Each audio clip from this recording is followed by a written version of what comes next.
Get down. Let me clear my throat. Yeah. Oh, that's better. That's better. Somebody pass around the offering. Since I'm always preaching on tracks, you feel me? I'm about to get paid for it. Sermon of the day. You right where you supposed to be, baby.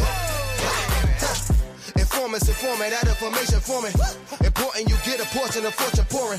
Confession, fortunately, blessings on now they snoring. You mellow, so focus on scoring. Got you underperforming. I never expect something, never assume nothing. Judging me for my past, but that's why I'm triumphant. I don't demand, I know where I stand like engineer hands. Watch how my life pans. Put that game plan, show out like a jotter, pop out like a cutter. Telling the kick rock, skipping the course, squares like hopscotch. This gonna be my mood to my beat drop. Putting my boogies, using my diddy boots, ain't no stop. I'ma make the rest of my life live. Yeah, I'ma make the rest of my life live. Gonna make the rest of my life the best of my life. Yeah, I'ma make the rest of my life live. I'ma make the rest of my life live. Gonna make the rest of my life the best of my life. Congratulations on the celebration. I know I'm dope without a need of a validation. No congratulations on no celebration. I know I'm dope without a need of a validation. Yeah. If having hope is dangerous, call me evil Knievel. You leading on the wrong side, living with peasant needles. So lethal, made Shane Black wanna write a sequel. Cause I snuggle my dream till it's seen as illegal. And I still probably will, cause I can never give up. I got my goals calling me, how could I never pick up? Either we make up or just break up. And the snake hits, get the rake up. Yeah, selfish, I'ma cake up. If I don't shake me to wake up. Let my depression catapult me to succession. Shine a light on my imperfections like a projection. Every struggle a lesson, your issues ain't your oppression. Never got a question, pushing me to progression like. It helps if I unmute myself when I'm trying to talk to y'all, right? I see what kind of night this is going to be. It's going to be a good night. It's a good night already. Happy Thursday, everybody. How y'all doing? How are you doing? How are you doing, guys? We have made it through another week. We're at the end of another month. Can you believe it? We're 3 down, 9 more to go. In 2025, we'll be out of here. But right now, we're here today. So, and we're going to just enjoy this day, right? Right. So, good evening, everybody. Welcome to the Bravo with Sheila Network. I am your Thursday night host, Lady Dawn B, here on the most amazing network on YouTube. In these YouTube streets, there's nobody that does it like we do on the Bravo with Sheila Network. So, we thank you all for joining us on tonight. You know how we do. You know, you never know what you're going to get, but you know it's going to be good. So I want to appreciate everybody for chiming in on tonight, for being in the building. If you do me a favor, hit that thumbs up button. You see it's usually on the left side. If you just hit it, it's free 99. I promise it won't hurt and it won't cost you a thing. It doesn't cost you anything, but it means everything to us. And so we appreciate it so very much because it helps to push our content out into these YouTube streets to share with others. Also, if you don't mind, sir, if you don't mind, man, also hit that subscribe button. We are we're close to 1,000 subscribers, I believe. I don't remember what the exact count is now, but nonetheless, come on, be 1,001. Be 1,001. Just hit that subscribe button. Help us to reach our goals so we can keep bringing you good content, good information, good conversation, and as we love to do here on the Bravo with Sheila Network. So again, welcome everyone. I hope your week has been amazing. I am glad you're here with us tonight. And again, those who don't know, and everybody, most of you do, but I'm your girl, Lady Dawn B, and I'm excited to be here on Thursday. This has been an amazing, amazing month as we celebrated Women's History Month. And we have been talking about different things that help us to make our own history. We are honoring and we are celebrating those women who have gone before us, who opened doors for us to do what we need to do. However, we appreciate the spaces that they've created for us. So we now are responsible for making our own history. All right, hold on, y'all, hold on. Because we have the greatest moderator to ever do it in these streets. Oh, here we go. She is Anae Kenya. Come on, give us some love. She makes sure everybody gets greeted. Everybody feels the love in the room. Also, while I'm on that subject, here on the Bravo with Sheila Network, we are not a Christian-based network, though most of us who come on and share on the panel, we are believers. And I always say, I'm a God's girl, so you're going to get a little Jesus when you get me. That is my moral compass. That is what helps me be the person that I am, keeps me governed and guided. All right. So whatever your moral compass is, we are respecters of everyone's thoughts, feelings, opinions, your beliefs, and your moral compass. So with that being said, we do ask that as we engage in the chat and with one another, that we do so respectfully. That is our number one rule here at the Bravo with Sheila Network. We love to operate with integrity and respect. And so we appreciate everyone's thoughts, feelings, opinions, and we are very, very much open to your engagement and you commenting. However, we do ask that you do so respectfully, because in the event that we do find disrespect is present, we will have to remove you. And that's one of the wonderful jobs that is not so wonderful for our moderator, the greatest to ever do it, and Nate Kenya. She will greet you, but she will also tell you good night as well. So we don't want that here on the station, right? Because we want to make sure that we are open-minded and engaging with one another, because that's how we grow. Iron sharpens iron, and we can all learn something from each other. So we appreciate that on tonight. So as I said, we are close to 1,000 subscribers, and Nate says we are at 960. We are 40 away. Come on, good brave brothers and bravettes. Help us get 40 is nothing. It's nothing compared to where we've been. Come on, y'all. We are at the end of a thing. So invite a friend. Click that subscribe button. Help us to meet our goal. Help us to get to 1,001. Let's just start there. Let's tip it over. Help us hit our marker, and we would appreciate it. I also want to salute and honor, as always, the Queen Bee of the Bravo with Sheila Network. I call her my Auntie Bravo. She is in the person of Pastor Sheila Ingram. She is the Queen's Bee here, who graciously yields me this captain chair every Thursday night so I can come and spend some time in conversation with you all. And she says, blessings, everyone. And we appreciate her presence. Auntie, I love you real good. Real good. So thank you for your support and for everything that you do. And we salute you this month, because you are our leading lady. And you are definitely making history everywhere you go. And so let's see. We got my Monday night. I think I'm her Monday night co-host. Actually, is in the building. She is Dr. E is in the house. Y'all bear with me, because my laptop is doing something that it should not be doing, but that's all right. We're going to get it working together. She says, hey. So we say, hey, Dr. E. For those of you who don't know, Dr. E is on Monday nights right here at the Bravo Sheila Network. This is why you don't want to miss it. So hit that notification button, hit that subscribe button, hit that thumbs up button. Don't miss nothing. She is on Monday nights with Monday Beyond the Mic.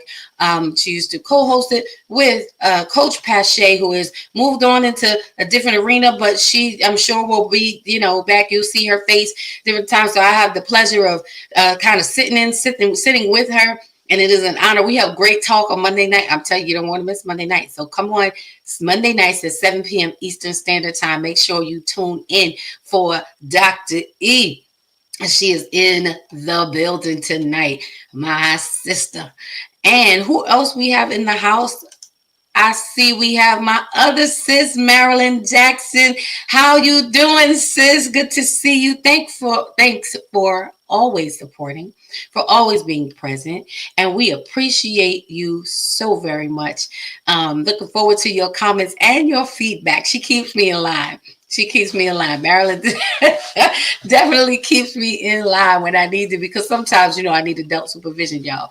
So I appreciate you being here on tonight.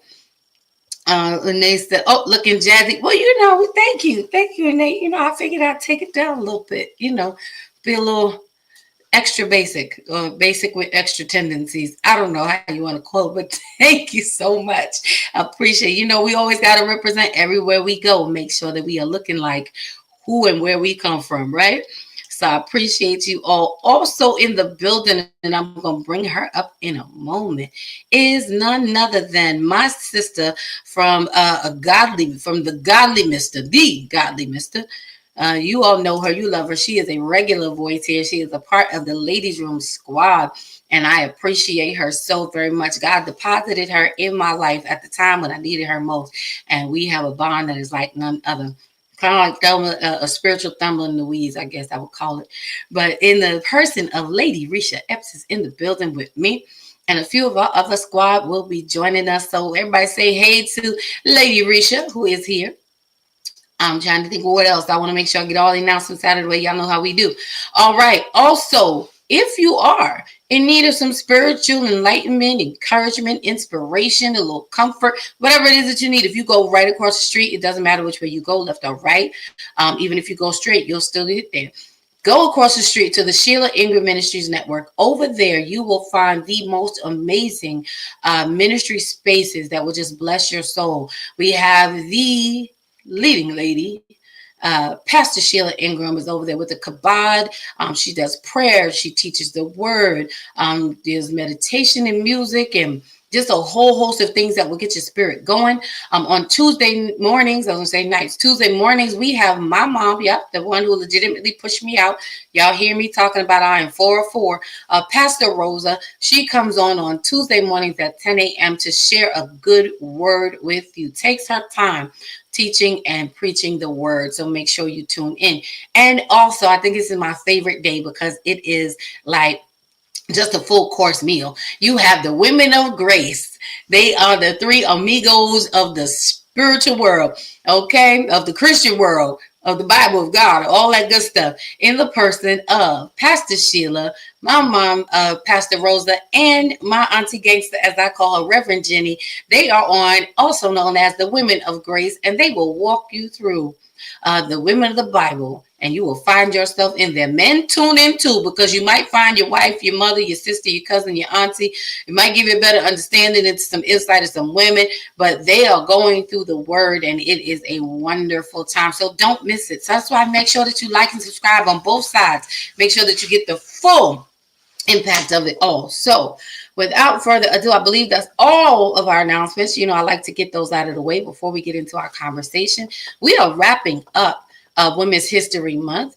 And on tonight, our closing topic is women who lead.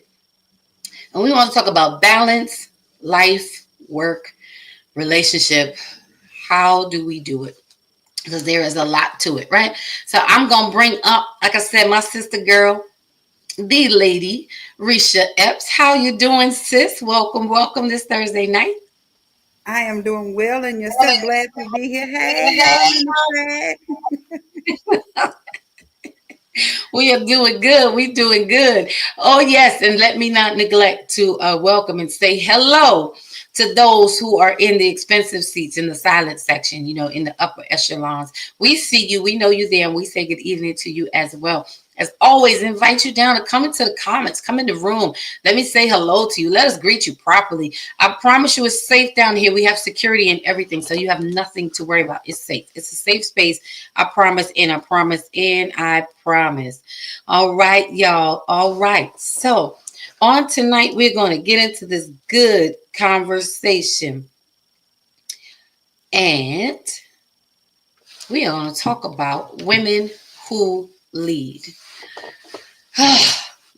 What a way to end the month. Because women, I want to premise, I want to start from a conversation or a comment kind of, and I don't want to get too far into the spiritual side of it, but again, I'm a God's girl, so you're going to get a little Jesus when you get me. But there is a scriptural verse in the Bible that refers to the woman as being the weaker vessel. So this is not for biblical and okay. Oh, right. Hold on. Let me give you the other disclaimer. We are not experts. We are speaking as experts from our place of experience. So we want to establish that. While this is not counseling, it's not therapy, this is conversation. We just come to have real talk or real resolutions with some real people so that we can really show up better, right? So while some of us actually are licensed clinicians, therapists, counselors, when we come on Thursday nights, we're coming to have conversations conversation. We will bring people in from time to time that can share from the technical, the therapeutic side, in all those spaces. However, on tonight we are doing conversation, so we are looking forward to your comments in the comment section. But there is a scripture in the Bible that refers to the women as the weaker vessel, and a lot of times people take that out of context. And it can give the impression that women are weak, or people can perceive it as being in comparison as being weak. However, it takes a strong person to lead anyone in anything. And it takes a strong woman, especially in a man's world, a man ruled world, to lead. Things have taken such a turn over time. Women, we didn't have the right to vote. We were kind of treated as property. Our voices and our opinions were silenced.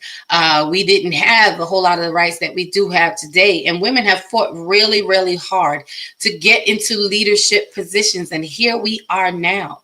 So I wanted to bring that up because that's something that me and my big brother Rock talk about. Sometimes it'll come up, and he will be on later to share from a male's perspective too. This is going to be good tonight. But I wanted to start off bringing it up because I wanted to say, women, there is a strength that we have that is just like none other. Think about all the things that we have overcome and all the challenges that we have overcome. All of the rocks and things that have been thrown in our way. And now we are in positions where we can do anything and be anything.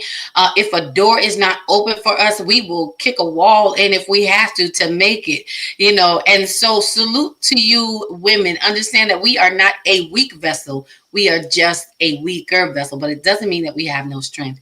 And before I turn it, because I want to hear what my sis has to say, I also want to bring up on tonight. You know her, you love her. She is part of the ladies' room. She is none other than my kin, the beautiful Anitra, aka the Ace Perspective. Y'all welcome this wealth and wisdom in the house. What's popping, my kin? Good evening. How you doing, ladies? Are we ready for tonight? We ready? Let's go.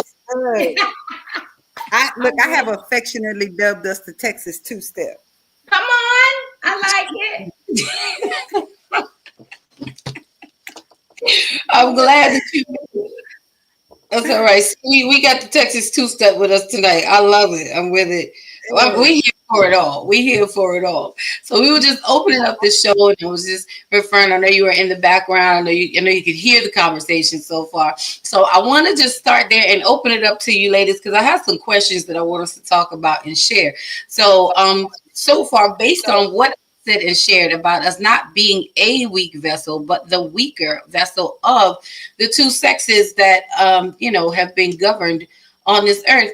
I want to ask your opinions. What do you think about this thought? Not even, I can't even say it's a concept because it's real life. This movement of ladies who lead, not women, because but I want to talk about ladies who lead, because sometimes, being a woman and being challenged by being in a man's world and fighting for it, sometimes we lose that space of our lady. I'm gonna say our ladyship. That's not a real word, but y'all get it. But our ladyship tends to fall to the side because we got to be at these tables, with these rugged men folk. But there's still a grace in us being lady. We can lead as ladies. So I want to open up the conversation right there. Come on, Risha, share your thoughts, and then come on right after her, Anitra. I think, so let me say this. Historically, I think we were, I don't want to say forced, but pulled into leadership because society, from the Black perspective, deemed so. We used to have the highest marital rate, lowest divorce rate. We had what we called a family union, and everybody fell into whatever their respective roles were according to how their family operated. Let me just say it like that. Keep it kind of kosher and straight across the board. As time progressed and we found our men absent, we had to step into a different role as it pertained to our household, our children, and our living.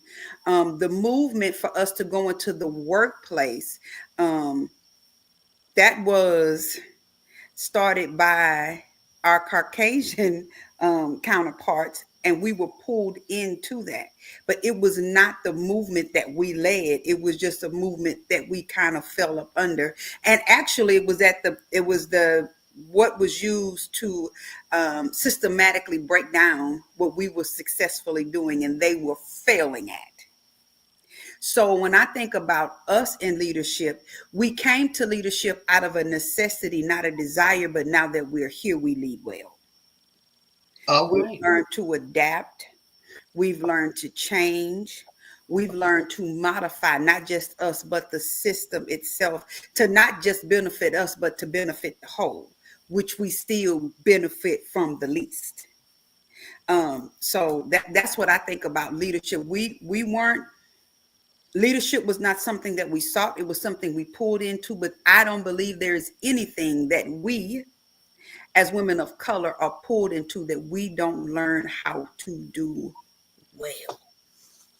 And I think we lead well. Even with the lack of tools that we have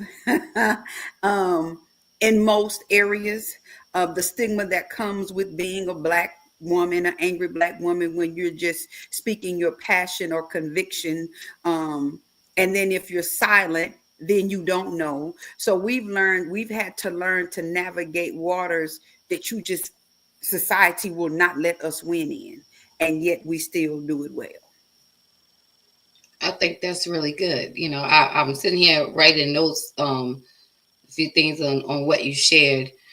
We all do understand that, this movement of women coming to the forefront, understanding that, we were not always given the same opportunities, and sometimes I think of when we talk of our men in general, and, we are 3 African-American women. So we do speak from that space of experience because we don't know what it's like to be in any other body than the bodies that we are in, but we are not isolating or, not giving respect and honor to all, to the other races of women.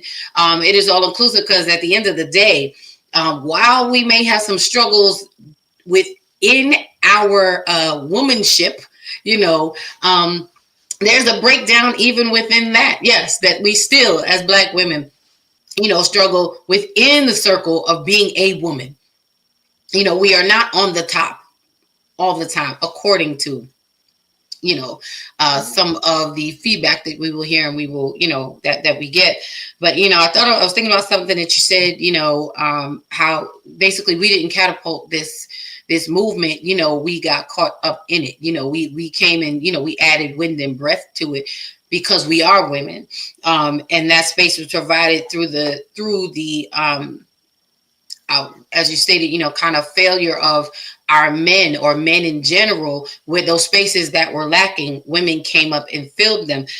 Sometimes I think when we're speaking of culture or race, when it comes to the Black race, I question sometimes whether it was really our men failing or is it really a point of our men not having opportunity, and if they did have opportunity, what did that opportunity look like?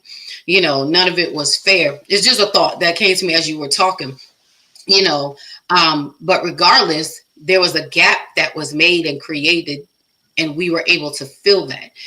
And as most Black women, I think one of the beautiful things is that we get to represent our people and our culture in spaces that we were not allowed to, just as proudly as any other race would and does, and one of the things that in one of the final comments that you made that I just wrote down and thought about is our strength. Our strength comes out of frustration. The best, if you think about it, the best strength that you have, you get, is birthed out of your frustration of a lack of something or a dislike of something, something has triggered or tickled us in an uncomfortable way, that now our frustration is, and when you get to, we all know, okay, we're gonna keep it real, right? When you get especially frustrated about something, nothing changes. Now Auntie Bravo says, when nothing changes, nothing changes. But when you get really frustrated about something, that's when it changes. When you get tired of seeing them socks on the floor in the corner that been sitting there for 6 weeks, because it didn't bother you the first few days. If you forgot about it after the first week, 4 weeks in, you know what I'm saying? You still you see it there and you start getting bothered because why is it there? But you've been passing it all along. But it takes to that point where you are at, you are frustrated and you've had enough.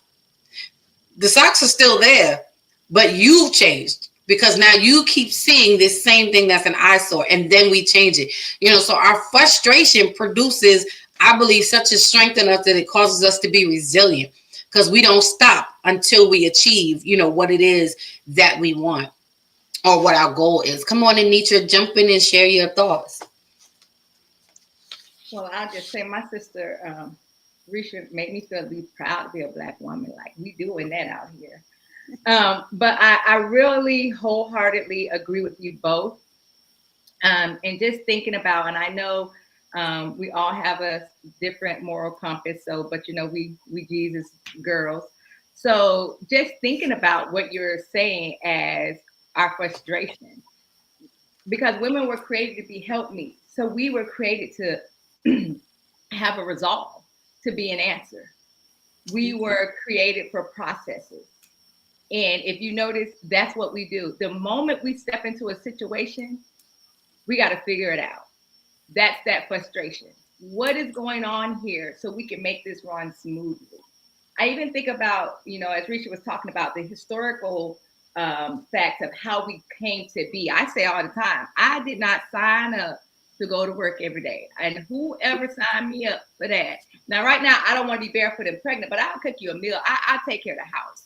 I didn't sign up to be at work every day. You can put your shoes on, sis. You can have your shoes on now. I got my shoes on. Okay. We tired. Because I was like, you have to be barefoot and pregnant, but you can put your shoes on. Right. Keep the pregnancy. I done that. She's like, I was just trying in case you wanted to. keep the pregnancy.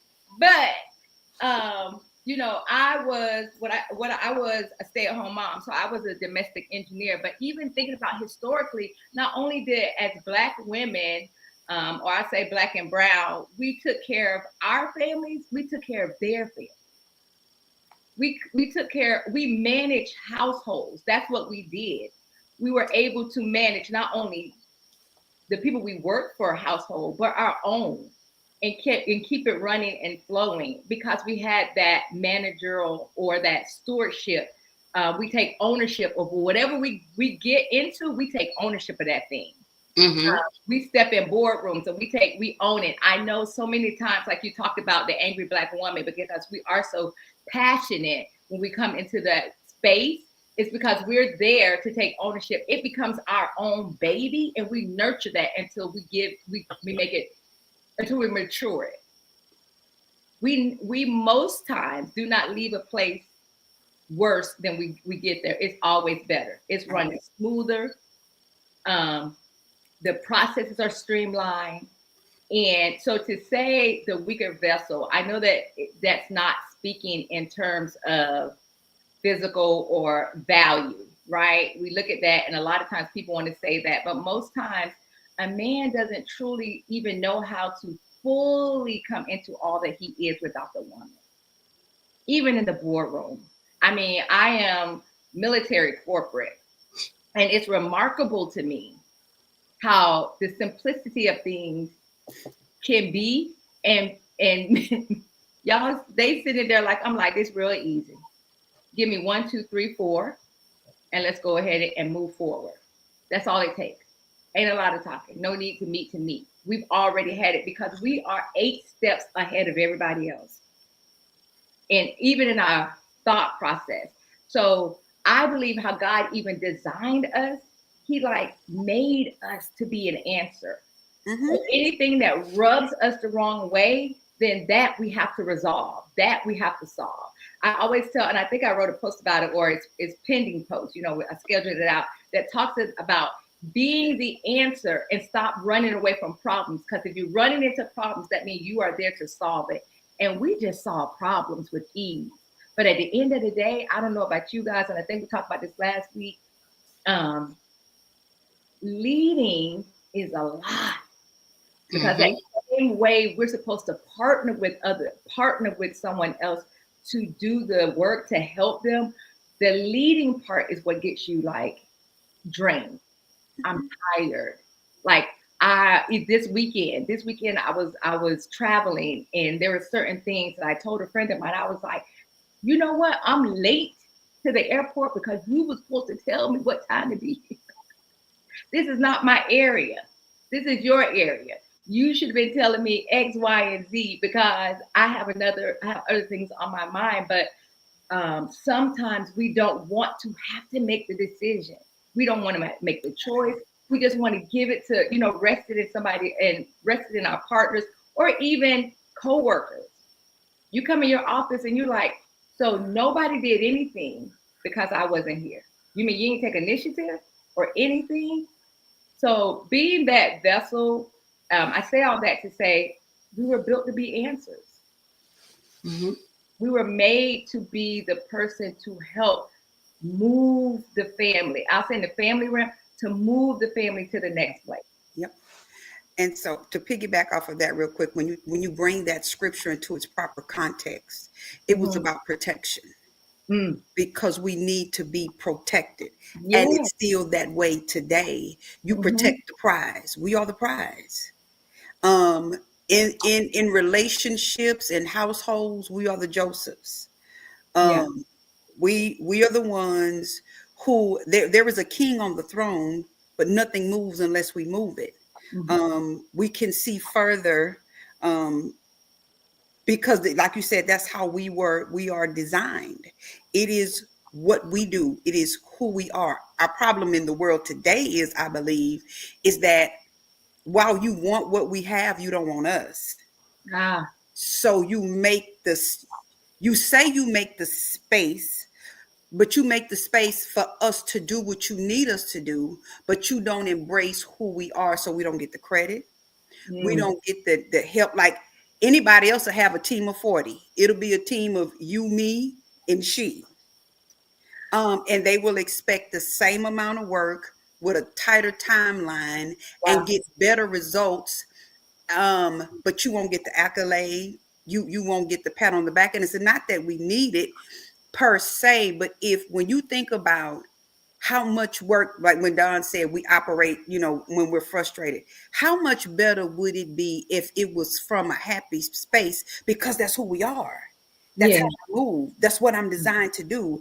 And if you would cultivate a space that spoke to the inner me, that would allow me to flow freely for you, like we did when we were raising your children, when we couldn't read, but they could.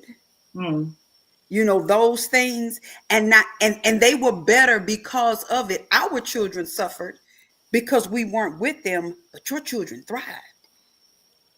We cooked for them, we cleaned for them, we taught them, and that is how we operate today. In the boardroom, we teach. They come in, muck it all up. We come in and clean it up, and they are astonished, and it doesn't take all that. They want you to train everybody, but don't want to give you the pay to train or the title. And so I think for us, again, it is about, when I think about that scripture, it's the protection of ourselves, protection of our knowledge base, protection of what we bring, so that we can continue. Because if you don't protect that, and protection comes, or non-protection can show up in many forms, like misuse. You abuse it. Mishandling some things.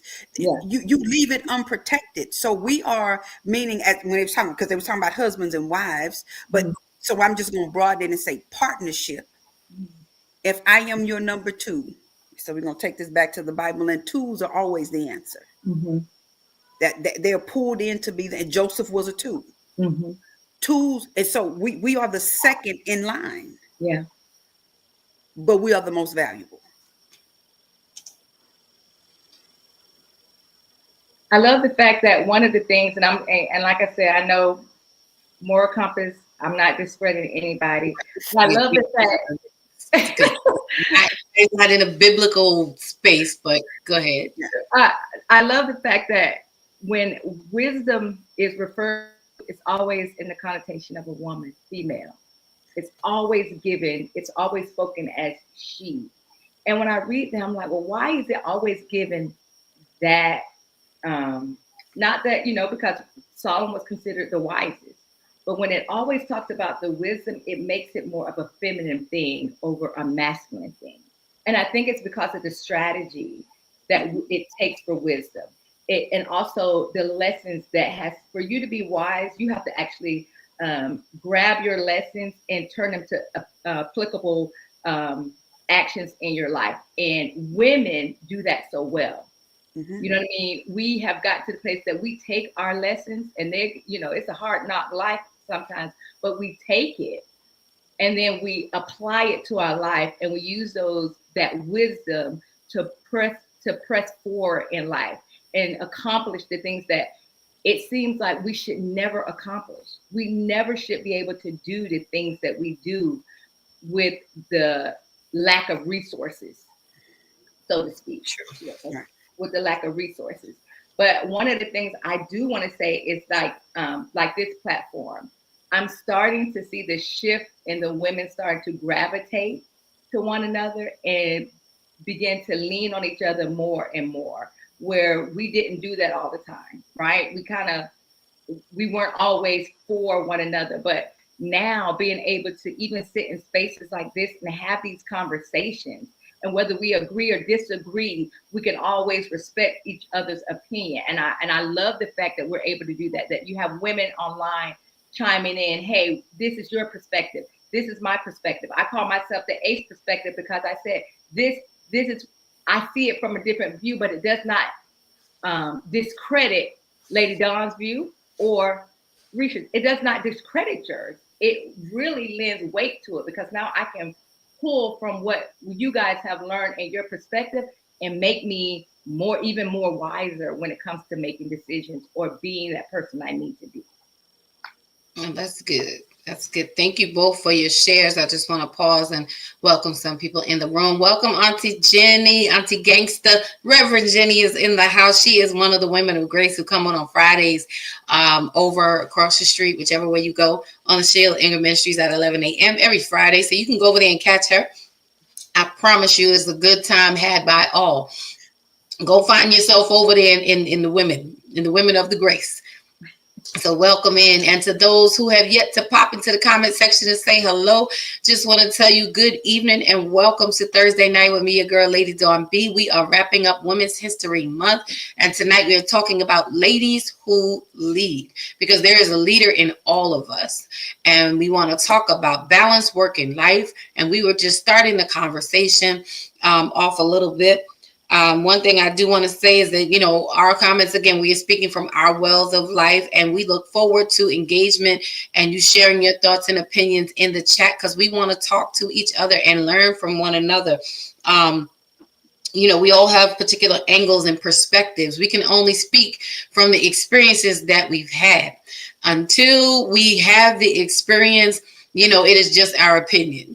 Experience gives it validity. We can think a thing until we walk a thing out, so we appreciate everyone's thoughts, feelings, and perspectives on tonight. As we're talking about these spaces that we are in, and we're not referring to all, when we say all, not that we're saying all, but, you say not all, but some, and this is for every woman. But again, I just want to just be clear. We are speaking as the African-American women that we are, because this is the life that we have been given to live. So we don't want to offend anyone, but we are just speaking from those spaces. So women, we hope that you would take, the principle above all, welcome in. Dr. ND is in the building on tonight. She is a part of our ladies' room. She is a busy woman doing so many things, and we welcome her. Thank you for tuning in tonight. She knows she always can find her way, but I get it. She got a lot to do. Sometimes we just need a pause to sit back and listen, and and just be in the comment section. It's all right. But we're talking about ladies who lead. Also in the room, we have Kathy Lindsay. Welcome in tonight. We are happy to see you. I don't know why I'm tongue-tied tonight. Get my words all jumbled up. What is happening? Maybe I'm too relaxed. I don't know. It's been a stressful day. But thank you for joining us, Kathy Lindsay. We are talking about ladies who lead. And we were starting off talking about a comment that I made from, the Bible, where it refers to the woman as the weaker vessel. And sometimes we think when people are weak, they can't lead. Who wants to follow a weak leader? Who wants to follow a leader who has no strength? Well, strength is built in development, and our leadership skills are built through experience. But I firmly believe that we are all born with the gift to lead, with the opportunity. We are all there. We are wired, because even if you're at home, you could be a mother. My mother had 4 kids. My parents had 4 children. And hold on. Let me welcome in the building. Von Eric is in the house on tonight, and we are glad to see you. He says blessings all. Von puts all the L's to make sure that no one is left out. So we're glad that he is here tonight as well. And we look forward to him coming and sharing also a little later. But, again, as we're talking about ladies who lead, or being leading ladies. Sometimes when we are in these leadership positions, again, we can tend to lose the grace of our femininity, because we are around so many men or male dominated environments, or that masculine energy. We're not able to always be that soft-spoken, gentle sound in the wind when you have the high-pitched voice in the room with all the bass in it, and all the bass is speaking, and we can get lost in the mix. So what happens, you start developing some strength in your voice. You start trying to say stuff with your back, and with your chest, from the back area of your chest, because you need to be heard. Sometimes we get to the point where we totally have to adjust our characters so that we don't come off as a weak or frail individual. Sometimes we have to overcompensate, or sometimes we tend to overcompensate for our femininity in a boardroom or in a meeting, in these spaces. But I really want to encourage us to know that, ladies, we do not have to lose our femininity as ladies. You don't have to make that exchange in order to be a leader. We are women, yes, who are in a male-dominated world. And although men seem to think that, there's more women than men, and women are in these places, all these high positions, we are, and we may be. But if you think about it, the positions that we are in still usually end up being led by a man at the top of the chain. So I can do all this work in between, but I still have to get to a place where I still have to come to the man at the top in order to, to get what I would like happen, what I plan to happen, But ladies, during this Women's History Month, again, so many forerunners before us have opened so many doors for us to be in the spaces that we are in. Women weren't always able to be in the military. Women weren't always able to be on the police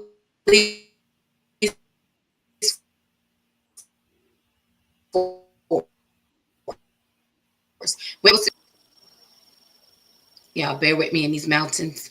We are doing a little spinning. However, they have opened these doors so that we can step into them. So while we're stepping into them, we can't do so meekly.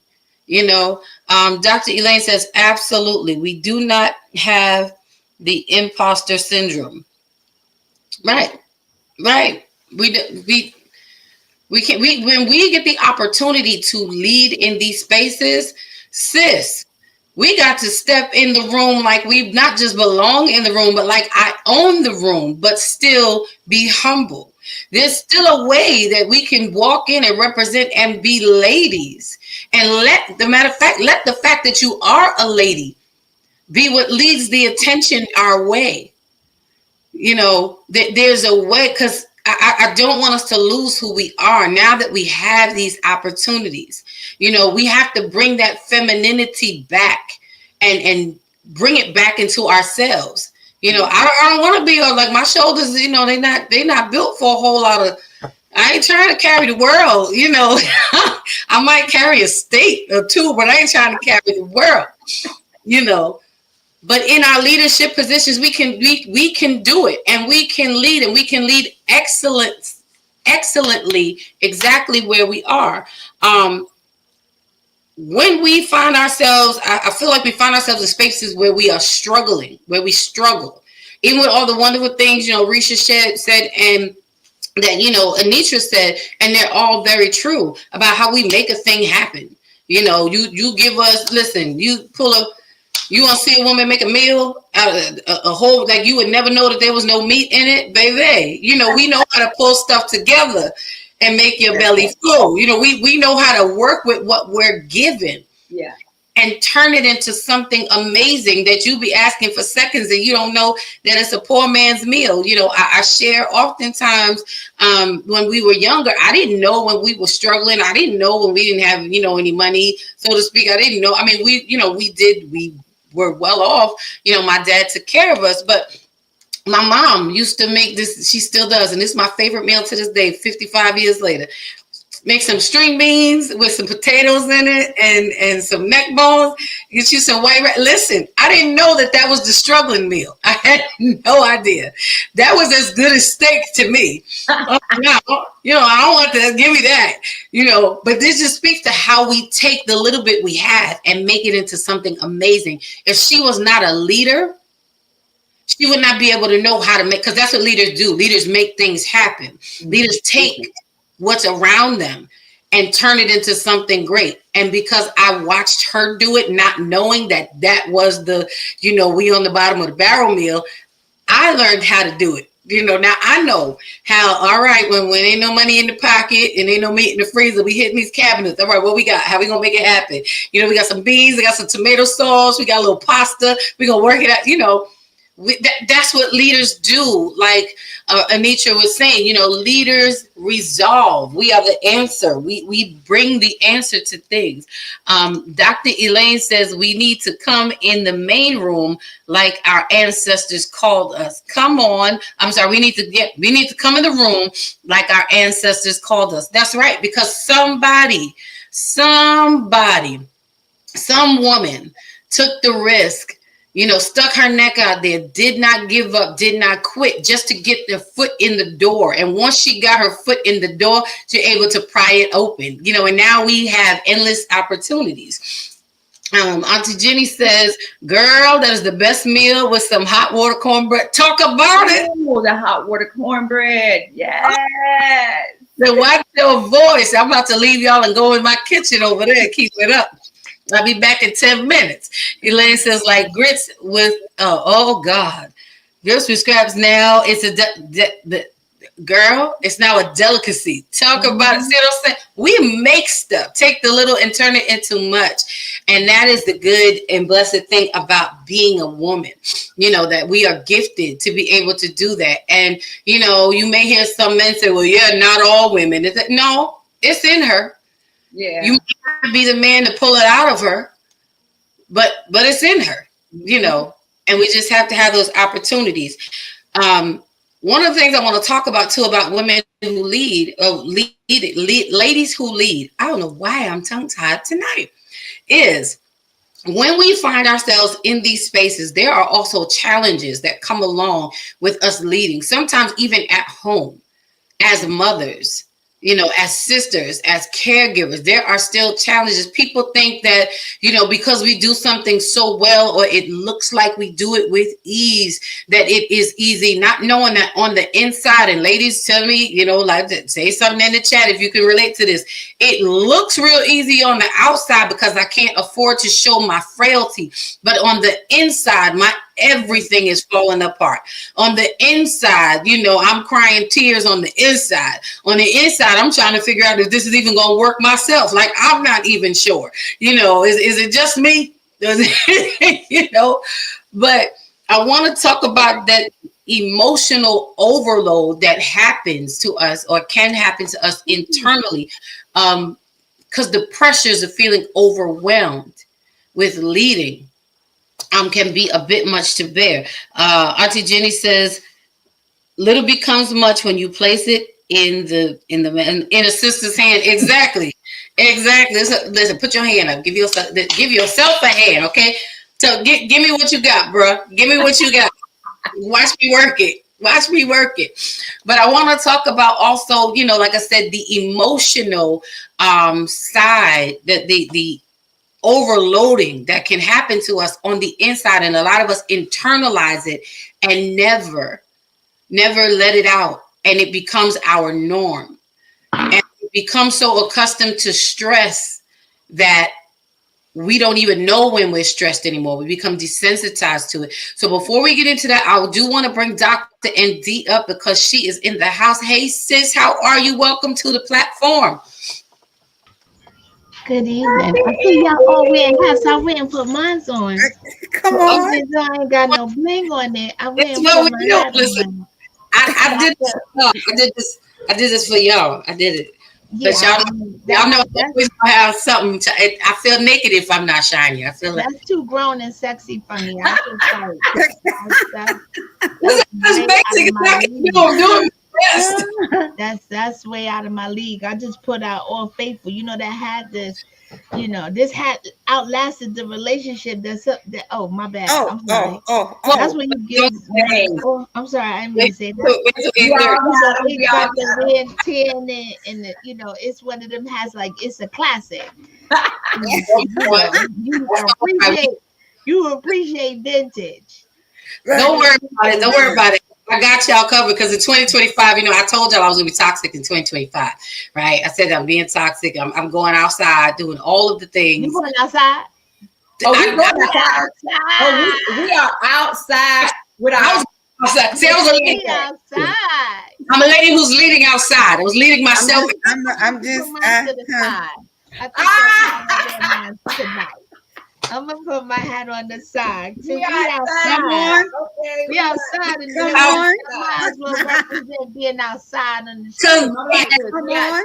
We in the streets. We ain't in the streets. We in the streets. You can't be found inside. Amazon ain't got that many drivers, you know. Yeah. You know, you gotta have the one that's cute one. You got to have the same one, which is Rashida. You gotta have the one that you unsure of about Anitra. Then you gotta have the one that's crazy in the backseat. That's me. I accept my role willingly. I do it with excellence. I strive to be better at it. Yes, I do. Hands down, toes down. We are ladies who are leading outside. Okay, I said being. Let's go. Ladies leading outside in the streets. Right. But we being ladies though. We ladies though. That's the first thing. Okay, let's be clear. Ladies who are leading, who have a sense of humor. We're gonna show you balance. Side as ladies. Balance. We have balance. We know how to turn it up in the courtroom, burn it up in the kitchen, swing from the chandeliers, and have a sense of. I'm just saying. We gonna tap you on that one at 8:30. You know we got to turn the corner. You already know. Yeah, all right. So I'm a hold my mule and my dog. While y'all turn the corner. I should be ready. Let me read this comment from Dr. Elaine. Let's read this because we're talking about that emotional overload and that feeling of being overwhelmed, even as we lead. But we cannot pretend that, you know, we have it all together when we don't. And while we can't break down everywhere, we do have to find a safe space where we can release that, because it cannot become our norm. Because again, we become desensitized, and then we never work through those stresses, and then it will start to affect our performances and how we lead. Dr. Elaine says emotional overload happens when we continue to embrace the strong Black woman, saying opposed to expressing our emotional overload. I'm gonna read it again because I want to jack it up, because I don't know what's wrong with my mouth tonight. Emotional overload happens when we continue to embrace, quote unquote, the strong Black woman, saying opposed to expressing our emotional overload. That's right, ladies. When you lead, you gotta know that it's okay to say I'm overwhelmed right now. It's okay to say, and it's okay to be overwhelmed. I think sometimes, and I know for me, I struggled with this because I was so used to doing everything right. And sure, I can do that. And sure, I can do that. And sure, I can do that. That when I get to a point where I am overwhelmed, I don't even know how to, I feel like if I tell you I'm overwhelmed, you're going to think less of me. I've already talked myself. I can't, for me to tell you, stop and say, listen, I need help. I'm drowning. Give me a minute. Just recently, I said to my boss, listen, because I felt like I had work in places that I was like, I don't even know what I'm doing no more. I had so many things flagged for follow-up that my whole email looked like a follow-up. It was just, I said, I don't even know what I'm following up no more. So I had to pause and say to her, listen, I need 2 hours just so I can concentrate and regroup myself. And I even found myself somewhat starting to apologize for even asking her for that time. And I said, what is going on within me that I feel guilty about saying I need time to recalibrate myself? So come on, jump in, ladies. Tell me what you feel about this experience. We want to help some ladies in our leading. When I hear you, what I see this picture. You know how you balance in, like, I don't know, boxes or something, and the higher the boxes get, so then you stay still. It's like that's how it is in life for a black woman. I feel like we are at capacity, but we figure out a way to shift our weight and allow for more things to be piled upon, and then we'll stand still long enough so that does not fall. What I see in my mind is like these boxes getting taller and taller, and they're not going in a straight line because some boxes are heavy and some boxes are not, and so they're off center so that they can counteract the weight. And we've learned how to balance 1 foot here, 1 foot there, one hand here, one hand there. The problem is if you move one box, the tendency for all of the boxes to fall becomes great in life. So you're like, okay, well, if I don't do this, then it trickles down into something else. It's almost like I feel like we work so well. We're such a well-oiled machine, and we can do so much and take so much that our boundaries that might be realistic to us are unrealistic to the world, and we come off looking like superwomen. And we have to learn how to set societal boundaries, not what you think you can do, but boundaries that balance or match what everyone else is doing, so that you don't feel like you have to do as much or more than. And I know it's difficult, but you have to be able to say that. And like Don said, speak your truth. I have a friend, he tells me all the time, I give people false hope. I make it look easy. They feel like they can do what I've done, not knowing how I got it done or what it took or what I've internalized. And so it looks easy when it's hard. He said, and it's false hope. They in their mind trust the fact, oh, well, if she can do it, I can do it too. And so we have to learn how, I don't want to say realistic boundaries, because realistic, I feel like it's personal. What's real to me might not be real to you. But when you look at society as a whole and what everybody else is doing, we have to begin to normalize it. If it's normal for them, it's going to be normal for me. If this is what the quota is here, then that's what the quota needs to be for me. And a lot of times I find, especially in business, we don't get the opportunity to do that. We have to come in. Other women can come in and be feminine and smile and get the kikis and the ha-has, and we have to come in and although you're looking at us, we still have to talk louder. We have to repeat ourselves more. Um, it's almost like we come in fighting all the time. And so I just go back, and then going back to the balance, we have to figure out what we need to do as far as balance is concerned in the atmosphere or the space that we're in, because each space requires a different type of balancing act. Home is not the same as work, and friendship, and vice versa. We have to be versatile enough to be able to set boundaries that are realistic, not just for us, but for everybody to be involved, so we don't end up overworked, underappreciated, and overlooked by just people, friends, people we work for, our children. It is because we end up being super women for a lot of people, and it's detrimental to your health, literally. Yeah, and that's not the goal. That is not the goal at all. But I like what you said, as you were sharing.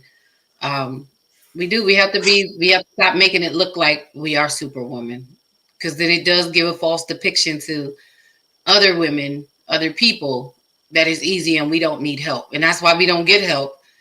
And we end up doing everything. So that's really good, sis. That's a real point. That's a Selah moment. Like, that's a self-examination. What areas am I putting up the fault? And we don't even look at it like we are falsely representing ourselves. We putting it like I'm thinking that, I'm showing you how to make it. No, I'm kind of showing you how to fake it through making it, because the help that I need could be right next to me. And instead of me saying it, I'm pretending like I don't need it. So that's really good. That stuck out from me. I want to welcome into the room. Cheryl Green is in the house tonight. Thank you so much for joining, sis. Good to see you. And my sis, my fellow elder, Taryn Thomas, is in the building. Hey, sis. Thank you for tuning in and joining. I'm excited to see you. Asking y'all again to like, subscribe, and share. We are 60 minutes into this conversation. As we wrap up Women's History Month, hit that thumbs up button if you would, please, sir, please, ma'am. It is free 99. It's nothing. It don't cost you anything, but it's everything to us. We are 40 people away from hitting our 1,000 subscriber goal. So I ask you to subscribe. We are more than over the hill. We are on our way down to the finish line. So help us get to that 1,001. Whoever's 1,001, I'm gonna give you a prize. I don't know how we're gonna figure out who that is, and then I need you to figure out who that is, how we do that. Whoever the 1,001 subscriber is, y'all gonna get a gift. Y'all gonna get a gift from Thursday Night and Lady Doing Me. Why? Because that's just how we do it this year. Okay, that's how we do. We gotta celebrate. Take us not just to the maximum, but over. All right. So welcome in, Taryn. We are talking about ladies who lead, how to balance life, work, and everything else. How do we do it? And right now we're talking about how being emotionally overloaded and overwhelmed affects us. I got about 2 more points that I want us to get through, and then I want us to, we got some men folk who are gonna chime in. That had a question for the men's. So come on, Anitra, share on your perspective and what you feel about the effects of emotional overload and us feeling overwhelmed. Some women will not dare to lead because they're afraid, or they feel unprepared, or that they are ill-equipped to lead because they're fearful of becoming overloaded. What are your thoughts on that? I have a lot of thoughts on that. The fear of leading. So I'm going to speak a little bit from my own experience with this thing, because I actually just went through the last couple of years of a medical scare when it came to this particular issue, stress. Did not realize that I was stressed, right? I went from a 4-man team to a 1-person doing it all team. And for me, as you say, I felt like I could not ask for the help, right? I got this. I'm going to be able to do this. So I could remember getting to the places where I would have these headaches, dizzy spells, and for me, I went to the doctor and said, hey, I believe I got an aneurysm and I need you to get it. And he kept saying, I believe you're stressed. And I was like, no, because why would I be stressed? I'm just doing everyday life. I'm taking care of my home. I'm taking care of my kids. I'm doing what I have to do at work. So it's not stress because I got it, right? I got it. I'm good. This is something else that's going on. And he took me through all the medical, not diagnosis, but like the problem solve, right? He was like, okay, when to try this. Came back, you are stressed. He was like, it is a normal amount of stress that everybody, that's normal. It's a balance to it. And then you have superseded that, which is now throwing your whole body into another realm. And if you don't get it under control, here's where you're headed. And it took me a minute to come to grips with that because I had to end up going on medication, which that is a whole nother thing because we don't do medication, okay? I don't do medication for 2 reasons. I grew up, we don't do medication. Second, I'm a church girl.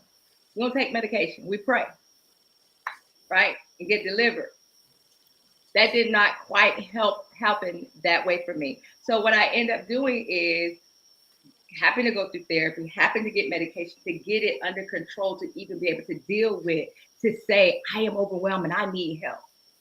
Yes, I'm good at what I do, but why am I doing so much when I had 3 other people helping me? And now I'm 2-3 years in working by myself, making it happen.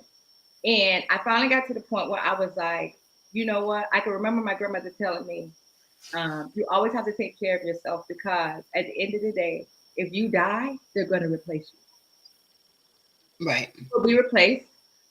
I don't care how great you were. You will be replaced. And one day this came to my head and I went in my office and I said, okay, I need help. I cannot do this. This is too much for one person to do on their own and be sane. I am no longer sane. I don't sleep. I am thinking about my job 24/7. I'm up at 1 a.m. trying to figure out how I'm going to resolve an issue for tomorrow, how I'm going to figure out how we're going to get this done down the road. And I'm not getting any sleep. And I'm slowly spiraling out of control. And it was the first time, my leader's looking at me like, what do you mean you can't do it? You got 10 people on your team. What do you mean? What do you mean? I have 1 person. So admitting it to yourself, and I got to tell you, for me, it was hard. I don't know about anybody else. It was hard to admit the fact because I felt like what you said. I felt like I was failing. I felt like I have now failed because I'm not able to do everything. And I had to even look at that. Where did that come from in me? That I felt like I had to do everything. And I believe a part of that is how we grow up, what we see around us, because we see our matriarchs, our mothers, our grandmothers, they've done everything so well. I can remember being in my home, my home is almost like 4,000 square feet. And I got overwhelmed because I felt like I could not keep up. Like I saw my grandmother keeping up with her house. I'm like, but then one day it was like God was like, sweetie, your grandmother's house was 800 square feet. Yours is 4,000. Give yourself a break. Take it room by room. But it's not until you really think about it. I wasn't thinking, I was just saying where I was coming up short. I was not measuring up to where I'm supposed to be, which is an expectation that is beyond me because I'm not supposed to really be doing life by myself anyway. I should have partners, not just relationship as in romantic, but friends. Who do I go to and turn to and talk to? I wasn't talking to anybody. I was going home at night, going into myself, and saying to myself, Nitra, you failed. You didn't do You didn't do it. You didn't make it happen. And that's where I feel like when they talk about the imposter syndrome kind of comes in, because then you feel like I'm an imposter because I'm not really who they think I am. You know, Or yeah, you feel like I'm not who you think I am, because inside I feel I'm overwhelmed and I feel like I'm lacking in some area, not understanding that it is more than one. You said to drive exactly on the obituary. It takes more than one person. So like I have a right hand right now, and she is a godsend for me.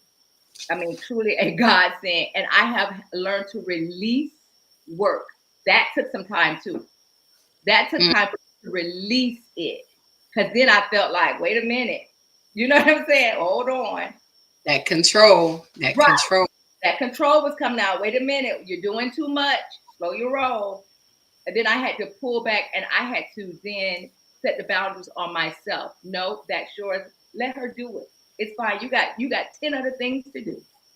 But I think the emotional part is we have to resolve in ourselves that we weren't meant to do it all. We are an answer. And many of us are graced to do great things, but we don't have to do it all, and we don't have to do it all right now. We're most likely proving so much to ourselves. We're not even proving it to everybody else. It's ourselves we're trying to prove it to. So you have to resolve that in yourself. Where does this come from?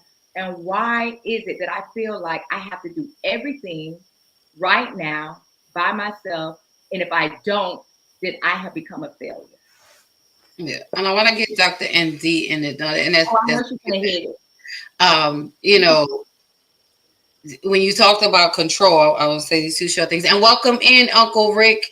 Thank you for joining us on tonight. We got the menfolk in the room.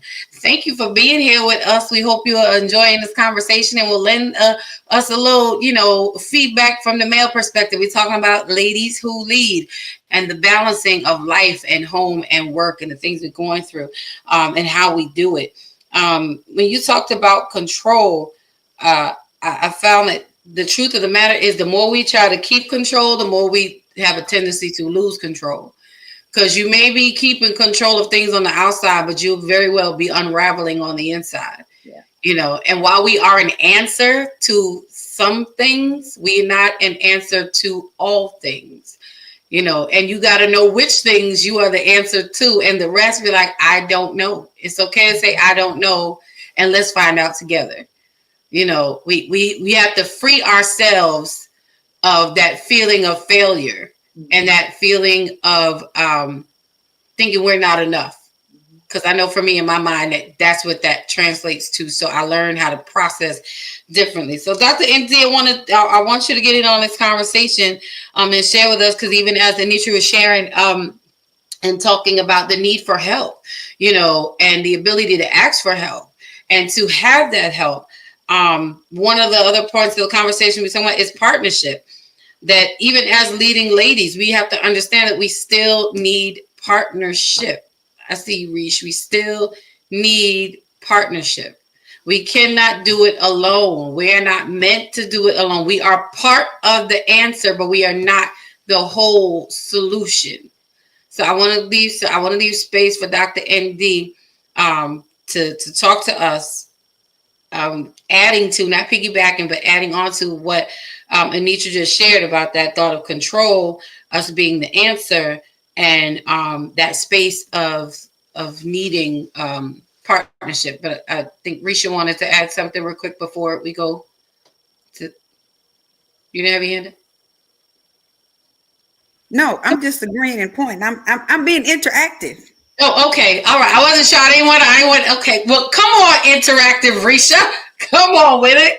Oh, come on, Dr. ND. Talk to us about that need for partnership and what that looks like. Kind of why we struggle a lot to say that I need.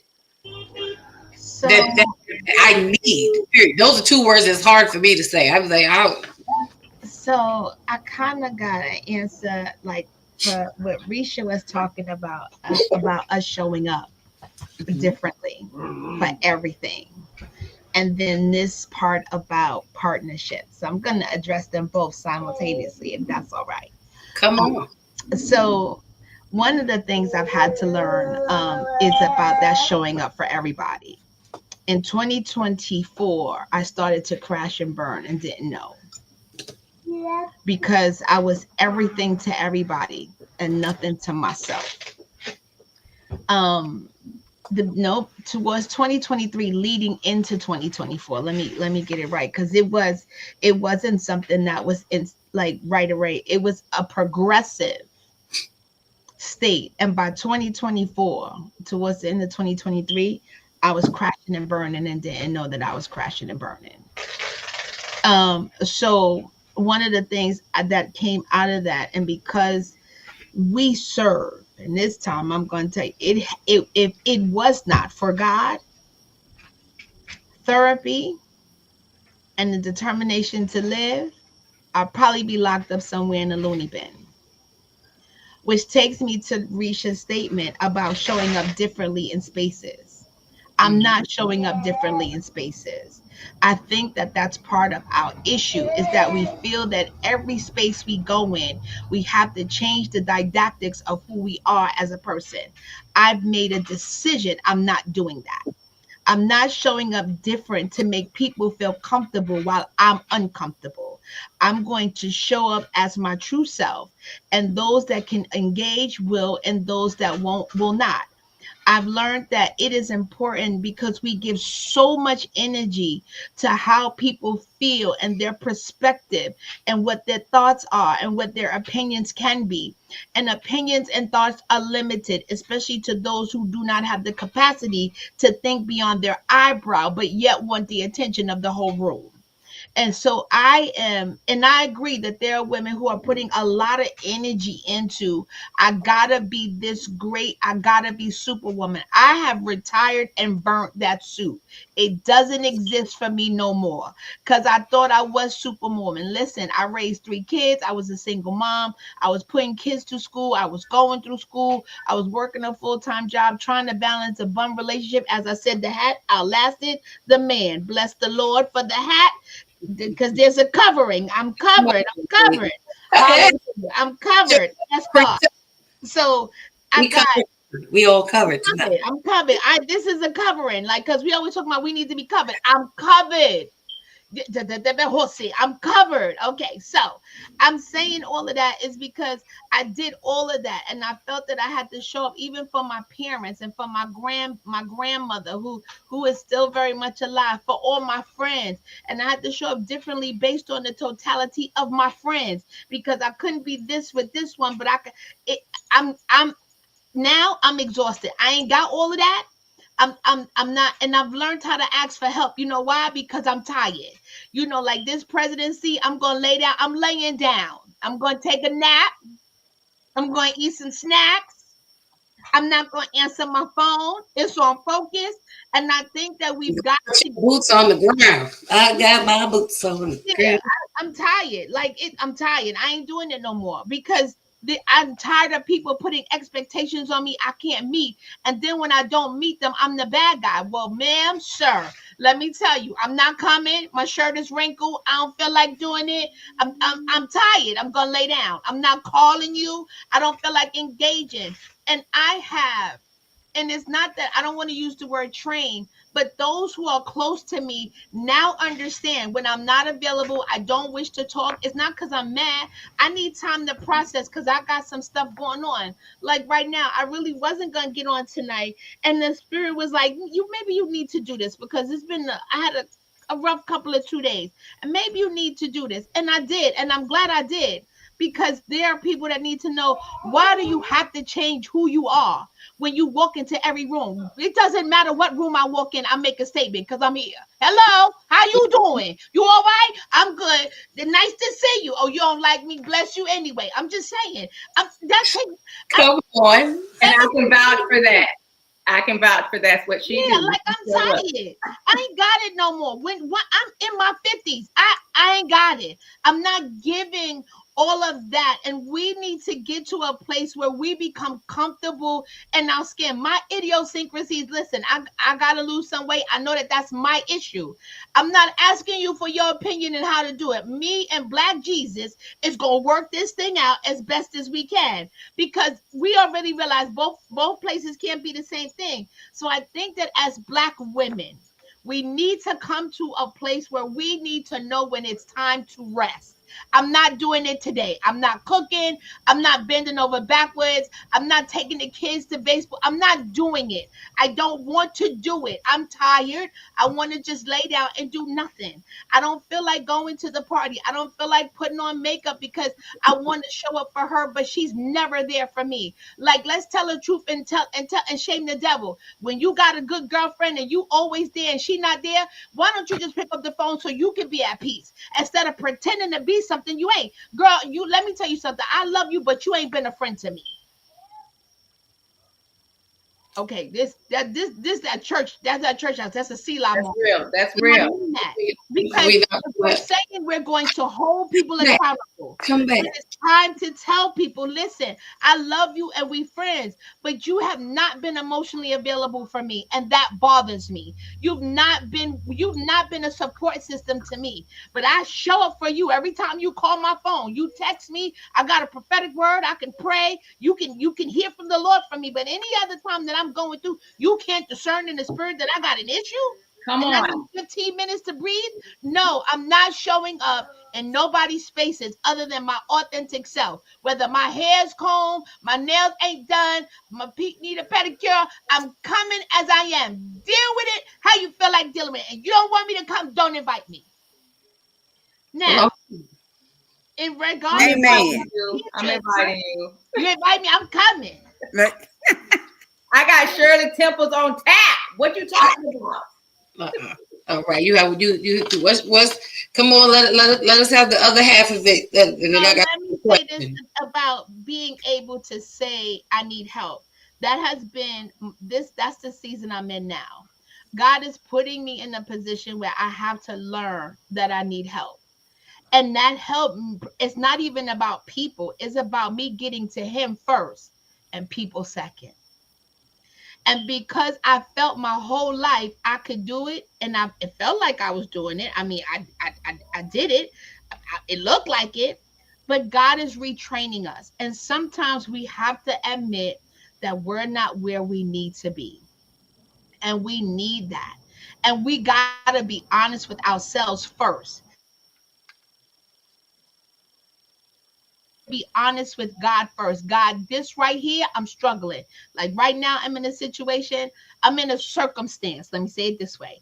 And I'm like, God, like I'm not sure how to handle this, but my faith won't let me waver. My spirit man is rattling like, girl, you know better than this. You've already been to the bottom of the valley. You done been to the hood of the valley experiences. You good. You already know. How about you focus on climbing to the top in the midst of how you feeling? And I think that once we understand that it is okay to say, listen, like I want to lay down, I need some assistance. And I believe that once we are vulnerable enough in front of God, he'll give us strength to confront those in the natural.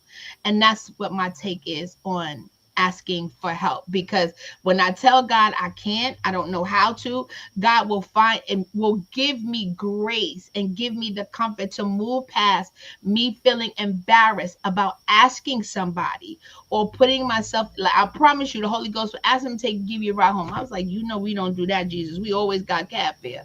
Like if we ain't got it, we ain't going. But it's a humbling experience, but it's humbling in a gentle way because God knows how we might feel and what we wrestle with. And he is such a loving and gentle God that he doesn't make you feel uncomfortable. And I promise you, he's opened up the door and the window where when I ask these things or I need to ask, there's not a bunch of people around. It's just the person that I need to talk to. I ain't got to say a whole lot of words. I ain't got to do on theatrics. I could say a couple of words. They get it. I get it. We all good and we keep it moving. So I think that's what my perspective is on that. Thank you, sis. That's a great share. You've said you have answered all of the things. You put it together. We talked about number one, the challenges, and then we're talking about ladies being ladies who lead.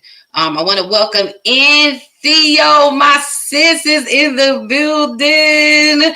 She says, yes, I love that. Welcome in, sis. And it is my fault that you are not up here tonight. I have been a very poor sister today, because I promise you I meant to send you the invite. And it's never too late. I'm just saying. But, ND, I want to thank you for that. We're talking about ladies who lead. And really, at the end of it all, we want to discuss about the balance of all the hats that we wear. Do we really need? And I love what Dr. ND said, and it just got me thinking in short, like, do we really need all of these hats? Why can't I just wear the one that encompasses everything? Because to wear all these hats, I got to carry all this stuff, and we're carrying a lot of stuff that we don't need to, and everything that I need is within me. I just have to allow myself to let it out. We talked about being a woman in a man's world, and the thing about the topic of ladies who lead, not women, but ladies, because we can tend to lose our softness, our femininity. We can tend to lose that gentle side of us because we are in a male dominated or the masculine side of things. So when we come to the table, here we come having to be dogmatic, and I don't want to bust into the boardroom with the same black suit on, with like the fellas do. I don't want to have to wear the she-man tie. I want to come busting in there with my frilly hot pink, to the knee pencil skirt, and my black heels if I have to, or make them matching hot pink too, and know that, yes, it's okay. I don't have to lose that touch, because we can often get out of touch with that soft side of us. And it is hard to get back, when we lose it. You have to relearn yourself. I find myself in a space of I'm relearning my femininity, even at this point in life at 55. I'm like, I didn't realize how much of that she's like buried. She's in there. She's just buried. She's deep down. So we're trying to dig her up. That's why we're trying to get outside, Risha, so we could dig her up and let her come outside and play for a little while. She forgot what it's like to play in the sun. So, but it doesn't, we don't have to exchange being a lady for being a leader. We can be both, and we can lead gracefully, because there is still power in grace, and grace will produce power. So you can get more, you attract more bees with honey than with vinegar. Like, you got to learn how to use what you have. And I don't mean this in the sense of taking advantage and manipulation. So please don't get me wrong, hear me clearly. You have to learn how to use what you have in order to change an environment. And that's part of what leaders do. Leaders change environments. Leaders cause people to want to do a thing. Leaders can know how to motivate and encourage. And we can't always do that from this masculine, hard body space. We can turn a lot of people off, as opposed to using everything that we were made to be. And this is for all women. And with that, when we are being something that we are not made to be or meant to be, we are suppressing parts of us that lead us into that space of emotional overload. Because once I put on this false face, I have to keep this false face on. Because if I show up, the drastic difference is, if I show up as sweet, soft, and meek and mild one day or 1 week, and then next week I'm coming in strong, loud, and dogmatic, people are like, well, what happened to you? And we lose because people don't know how to receive. They can't trust us, but we become emotionally overloaded because we're trying to find what fits, what we think will fit in situations, instead of just showing up as our authentic selves and using that. So we don't want to go leading with these masks on. We want to go in leading with all my equipment for exactly who I am, which leads us to the point of, again, I don't have it all. A good leader knows when to rescind something, knows when to share. A good leader has no problem sharing the assignment. It just means that you're navigating. You're the coordinator of things. Doesn't mean you have to do it all. It just means you watch it all. Make sure everything is going according to plan. We have a shared responsibility, which brought us to the point of partnership. We need to be able to say, I need help. I don't know how to do this. Who can step up and teach me something? I know I'm the leader, but we are always forever learning and evolving. We are always teacher and student at the same time. But ladies, we have such a amazing opportunity in the spaces where we do lead that we can't get to the point of settling for the excellence that we have acquired in our spaces, so much so to the point where we rob ourselves of the opportunity to have the experience of learning something new because we're afraid that we'll get, some points off as leaders, So this kind of brings me to one of the final points that, I want us to touch on tonight. And then I wanted to have Von Erich, if he's still in the room, come up and share from a man's perspective to help us wrap up the show. Because there's a question that I asked of the men, because sometimes as leaders, we can tend to be difficult in relationships. And we can tend to push men away because we don't know how to share some of those spaces, or to now fall back and let someone else lead, as we were talking about control before. But my final question to you ladies, and I want to give y'all like 2 to 3 minutes each to share and to talk on this, is about the balance. The balance of all of these things that we are. The balance, as Risha made that point about the boxes, and how you've seen it in us juggling things. But I need for us to understand that balance and equal are different. They are not the same thing. When you look at that scale, that pendulum, to get it to 100, sometimes it could be 60 on one side and 40 on the other, and it balances itself. Equal is if I put, 30 and 30 on each side, it still doesn't get me to 100, but it's equal. I need that other 40 on one side to get me to the 100 that I'm trying to get to. Balance is about not giving. You won't always give equal attention to things at the same time, but you will give attention to what's the priority when we balancing things out. I have to shift things. So I want to start with Risha, because you gave that perfect analogy of the boxes. When we're talking about balance,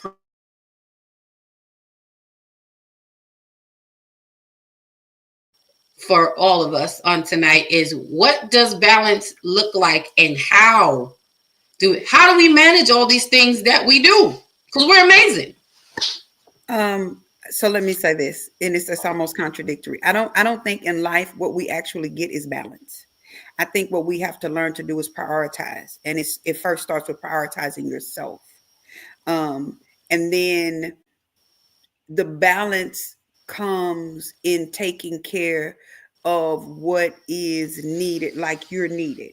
Nothing moves. Your children don't. Your household doesn't function. Whatever you're doing, if you have not prioritized you, if you have, and once you get that, once you understand that and where you are and what you need and what you can do, when we think about going back to even what Anitra said about her being stressed, when I prioritize myself, then balance is subjective versus objective. It's what needs to be done that I can do. There are going to be some things that need to be done that I cannot do, but what needs to be done that I can do, and we're going to do that. And so I think it just goes back. Balance goes back to prioritizing you. You don't want to operate at a deficit, although you don't look like you're in deficit, but you're operating at a deficit that is a detriment to you because you're trying to attain balance, but you forgot to prioritize yourself. And if you're not a priority, there is no balance. That's good. That's a good point. Y'all hear that? Balance, prioritizing yourself first. Because if you don't do that, what you say, you ain't good for nobody else, right? You don't know how to balance nothing else till you balance you. Is that what you're saying? Welcome in, Landon Price. Welcome in. Good to see you. Landon says balance and upfront. Again, priorities. Prioritize. Right. How can you balance if you don't set the priorities? Because you don't know where the greatest need is. And you could be giving time and attention to something that does not need it, you know. And something else could go, could be dying, you know, or falling apart. And that's what needs it. So good point, Reese, about prioritizing, and juggling in boxes had me. Come on, Anitra, come and share your point. What can we do to help on this perspective of balance? Yeah, I'm kind of in line with my sister Risha on that as well. I was looking at, and I've said this before, that balance, a lot of times, how we look at it is unrealistic day by day. But if you tend to begin to, like you said, prioritize and focus on, I call like the low hanging fruit. What is it that I need to do? So I kind of look at not so much as a scale that tips, but more like the rhythm of my day. And with the rhythm, the notes, you know, fluctuate depending on what sound that you're going throughout the day, right? So my rhythm may change. It could be slower pace in the morning. It could speed up by the afternoon. But it's all intentional. What am I focusing on? And what is what do I have to do versus what do I need to do? What is that needs? What has to be done for the day to be going on, right? Like I'm in my car, I'm driving. I don't have any gas. I've got to get gas. That has to be the priority because I'm not going to make it to the next place. My light been on for 15 minutes, right? It's about for 15 miles. I have to intentionally stop and get gas in order for the rhythm of my day to keep flowing properly. If not, then all the music stops because I'm on the side of the road. And let me tell you, I am not happy because I don't get out of gas. So I think it's very much so how we look at balance and just being realistic and saying balance in life is not every day, is not realistic to the point of how we have it in our brain. Like everything's going to be aligned. That's not, it's going to be aligned day, moment by moment, right? Note by note as we go through, and then being okay with that. Because that's how I prioritize me.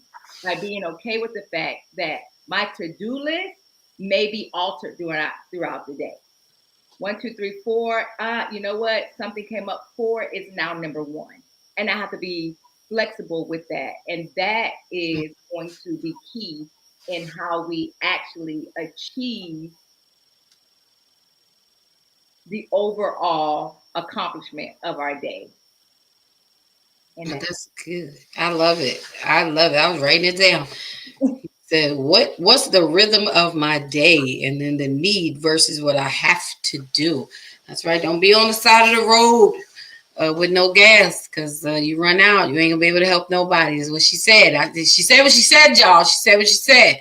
My sis Taryn said, that's good. Saying that's good. And Theo said, living intentionally. That's right. That's right. You have to live intentionally with intent, on purpose. She says, learning how to put what, you know, why I'm sitting here trying to pivot. That's perfect. Thank you. To pivot and giving yourself grace. I'm big on grace. This is my double nickels year. This is my grace on grace. So, I mean, I was living in grace before. It's my favorite. It's like grace I need it every day. That I need every day, you know, because there's just some stuff while I'm processing, bear with me, grace me through it, but that is so, so true. Thank you, Theo, for that. Come on, Dr. ND, give us this full 3 minutes about balance and how we manage it and what that looks like. How can we make our lives balance or begin to? Is that such a thing? Come on and share. So I only got a couple of. I gotta say yes. When you said intentionally, no, that's one. I'm intentionally saying no. That's it. Intentionally saying no. Yeah, that's a whole. That's it. No, one. That's the first. No, no is everything. No. Being mindful of my commitments. Being mindful and prioritizing me in the midst of my commitments and midst of me saying no. Okay, that's and also removing expectations, because this way I don't put people in places, and when they fail me, I'm upset. I'm not going into expecting them to be the worst, but I don't put expectations on them because I've learned to understand and where people are. When people show you, as Maya Angelou said, when people show you who they are, believe them. This way, you don't ask them to do something you know that they're not capable of doing, nor can they commit to completing it. Okay, and removing as Theo, as Theo, I'm gonna call her Theo. As Theo say about pivoting and giving yourself grace, extend grace and kindness to yourself when you don't, when you are intentionally saying no for commitments you don't want to attend. Because you're prioritizing yourself, you have removed the expectations. This way, there's no guilt. Yes, Lord. There's no guilt for the decisions that you've made because you are a boss. But you remember, being a boss also means that you delegate the responsibility, the commitments, and the prioritizing to somebody else. Good night, folks. That's all I got. Well, all right. And you heard it here first, last, and in between. And D has put her mic on the stand. She ain't drop it. She gracefully put it in the stand because she's going to need it again. So she ain't want to break it. She said, I said what I said. And like I usually say, she said with her chest, and she started to say it with part of her back too, because she meant it. All right and amen. Come on, can I get an amen in the chat? Somebody. She took us to church, got us right. That's right. Hey. And it is so. Yes, ma'am. Yes, ma'am. Yes, ma'am. She said intentionally no, because that is no is a whole answer. Y'all better learn this. It's a whole answer. It's a whole sentence. It is a whole point. It says it all. No further explanation needed. Why? Because no is complete. Theo said, I know Dr. ND was coming with it. Yes. Amen. Right. Amen. Ain't nothing else to say. I got nothing. I got nothing. Okay. These ladies have said it all on tonight. And I always love the fact that on Thursday nights, no matter what our topic is, it is never just, I'm going to give you all a little clue. All right. Just so you know, whatever our topic is, it's usually just not as simple as the topic as you read it. It usually has some kind of, left turn on it, because we got to start looking at things from different perspectives. Y'all know here we have real talk with real resolutions from real people. Okay, now that's the secret. I done whispered it. Don't tell nobody I told y'all, all right? So just know that for the rest of the year, that's just between us. Nobody's watching. It's just us. So don't, that's our secret, all right? Stays within in these walls between us. But these ladies have definitely helped us navigate through this conversation of ladies who lead, talking about being a woman in a man's world, our emotional overload, the need for partnership, the concept of us being a weaker vessel, but not a weak vessel. Let's keep that in mind. And how do we do it? How are we managing these things every day? Every single day, by prioritizing ourselves first, is what Risha said. Anitra said, understanding or figuring out what's the rhythm of my day. What do I need to do versus what I have to do? And what do I have to do versus what I need to do? If I don't do what I need to do, I can't do what I have to do. So I got to make sure I prioritize properly. And Dr. ND said it, and to be intentionally no, period, point blank, and period. Remove expectations and give grace. And the only thing that I could possibly add to top this or to end it or just to, I'm going to give you all the dinner mint. That's what I'm going to do, because that's all that they left on here for me to do. It's just, ain't no meat, no bread, ain't no crumbs, ain't no salad, ain't no juice. All I can. You leaving them the, what's the thing that they get from the Chinese restaurant with the numbers in it with the folks? The fortune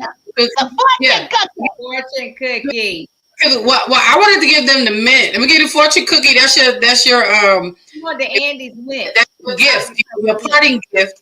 And I'm gonna give you the mint because you're gonna need it, just to clean out, because you done ate a lot tonight. You need to freshen up your mouth. Right. And we want to make sure that when you get up from here from this month, your mouth is nice and fresh so that you can go on, ladies. So I'm gonna give you all the mint. Okay, that's what we doing. The only thing that I can really say, of what they said or add to it is just, learn to be flexible.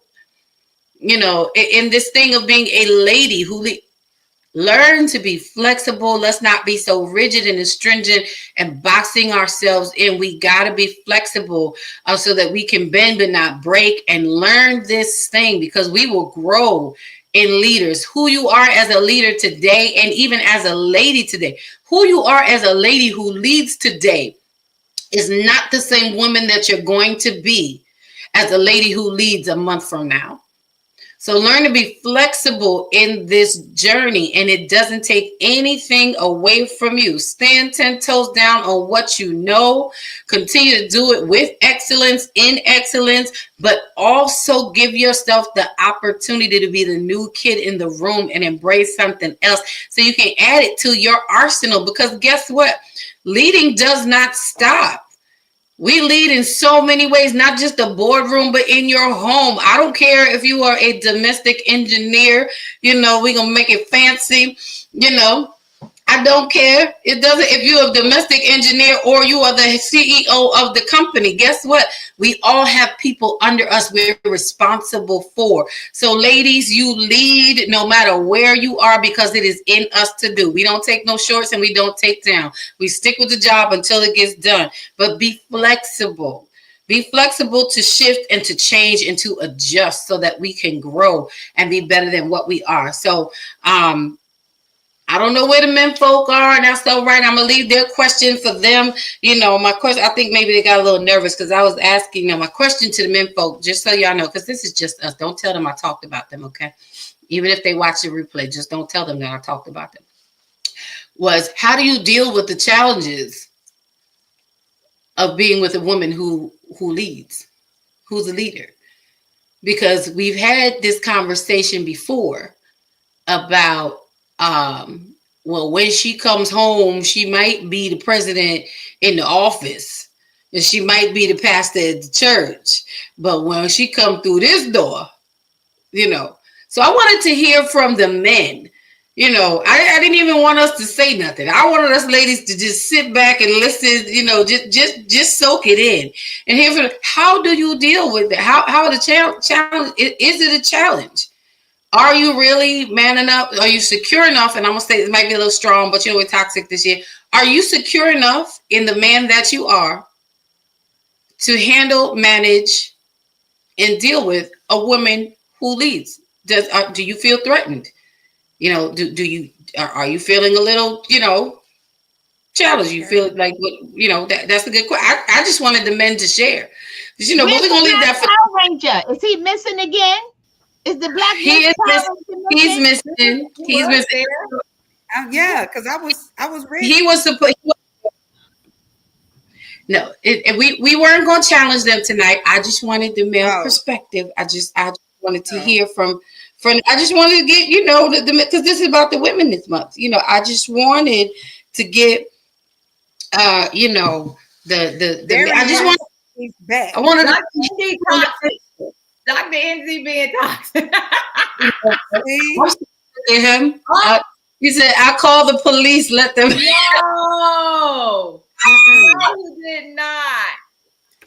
Only Vaughn. Landon said, need a powerful sister. That's it. You know, but really, because we being women who lead, I watched something that about strong women. And I want to get it right. And I'm gonna get the clip for next time because we're gonna ask this question. We're gonna let the men chime in. But it talked about women, the more standards we have, and the more we stick to them, the more narrow, say, the dating pool becomes. And so, you know, because you now are not just accepting anything. So it's like you don't have a whole lot to choose from because you have standards that you stick with.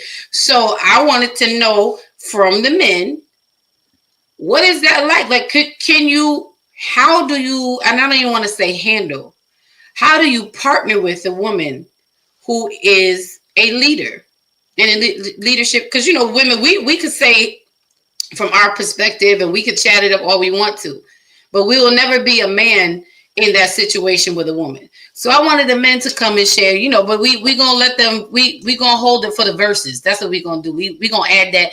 Matter of fact, we ain't gonna hold it for the verses. Because before we end, let me tell you, if you've enjoyed this month of March, and I want to thank you all ladies for coming on tonight and for sharing. As always, this is the best. Okay, you ain't never gonna find no other group like this nowhere else. You will only find it here on Thursday night with who, me, your girl, Lady Dawn B, because I bring my girls, my people, my ladies, and we just have real talk with real resolutions because we are real people trying to help somebody else become real. Okay, but this month we have been focusing on the ladies because it is Women's History Month. We did not want to dishonor those who have gone before us, but guess what? We are in positions to make history. As wonderful for us to honor those who have made history, but what history are you making for yourself? What history are we? What is our footprint, our thumbprint? What kind of mark are we leaving on the world? And it's important that we become the history that we want to see and that we have read about in the past. So before we go, I just want to say again that if you guys have enjoyed it, and I know you have, again, we are 40 people away here on the Bravo with Sheila Network from hitting our 1,000. I told you, number 1,001, you're going to get something real good. I promise you. Dr. Adi says she loves her some Eric Vaughn. Oh, now he's the missing Power Ranger. My God. You went from the Black Power Ranger. Well, you know, I call him. I didn't feel like I needed to put Black because I put his name in. So we know it's that. Okay. Yeah, he's the missing. So folks will know that he's the Black missing Power Ranger. There you go. He's the captain. Yeah. That's what he is. He is missing tonight. My girl Haven, my sis, she said either he gonna be strong with her or will find a woman that can compliment him as she should. Okay, so he's either gonna be strong with her, or he will find a woman that can compliment him as she should. But not every. Oh Jesus! See, we getting ready to go somewhere. I'm trying to wrap it up. We're gonna have to come back. We gonna open this up because in April we gonna have an open chat. We have an open chat. We gonna put some questions on the table.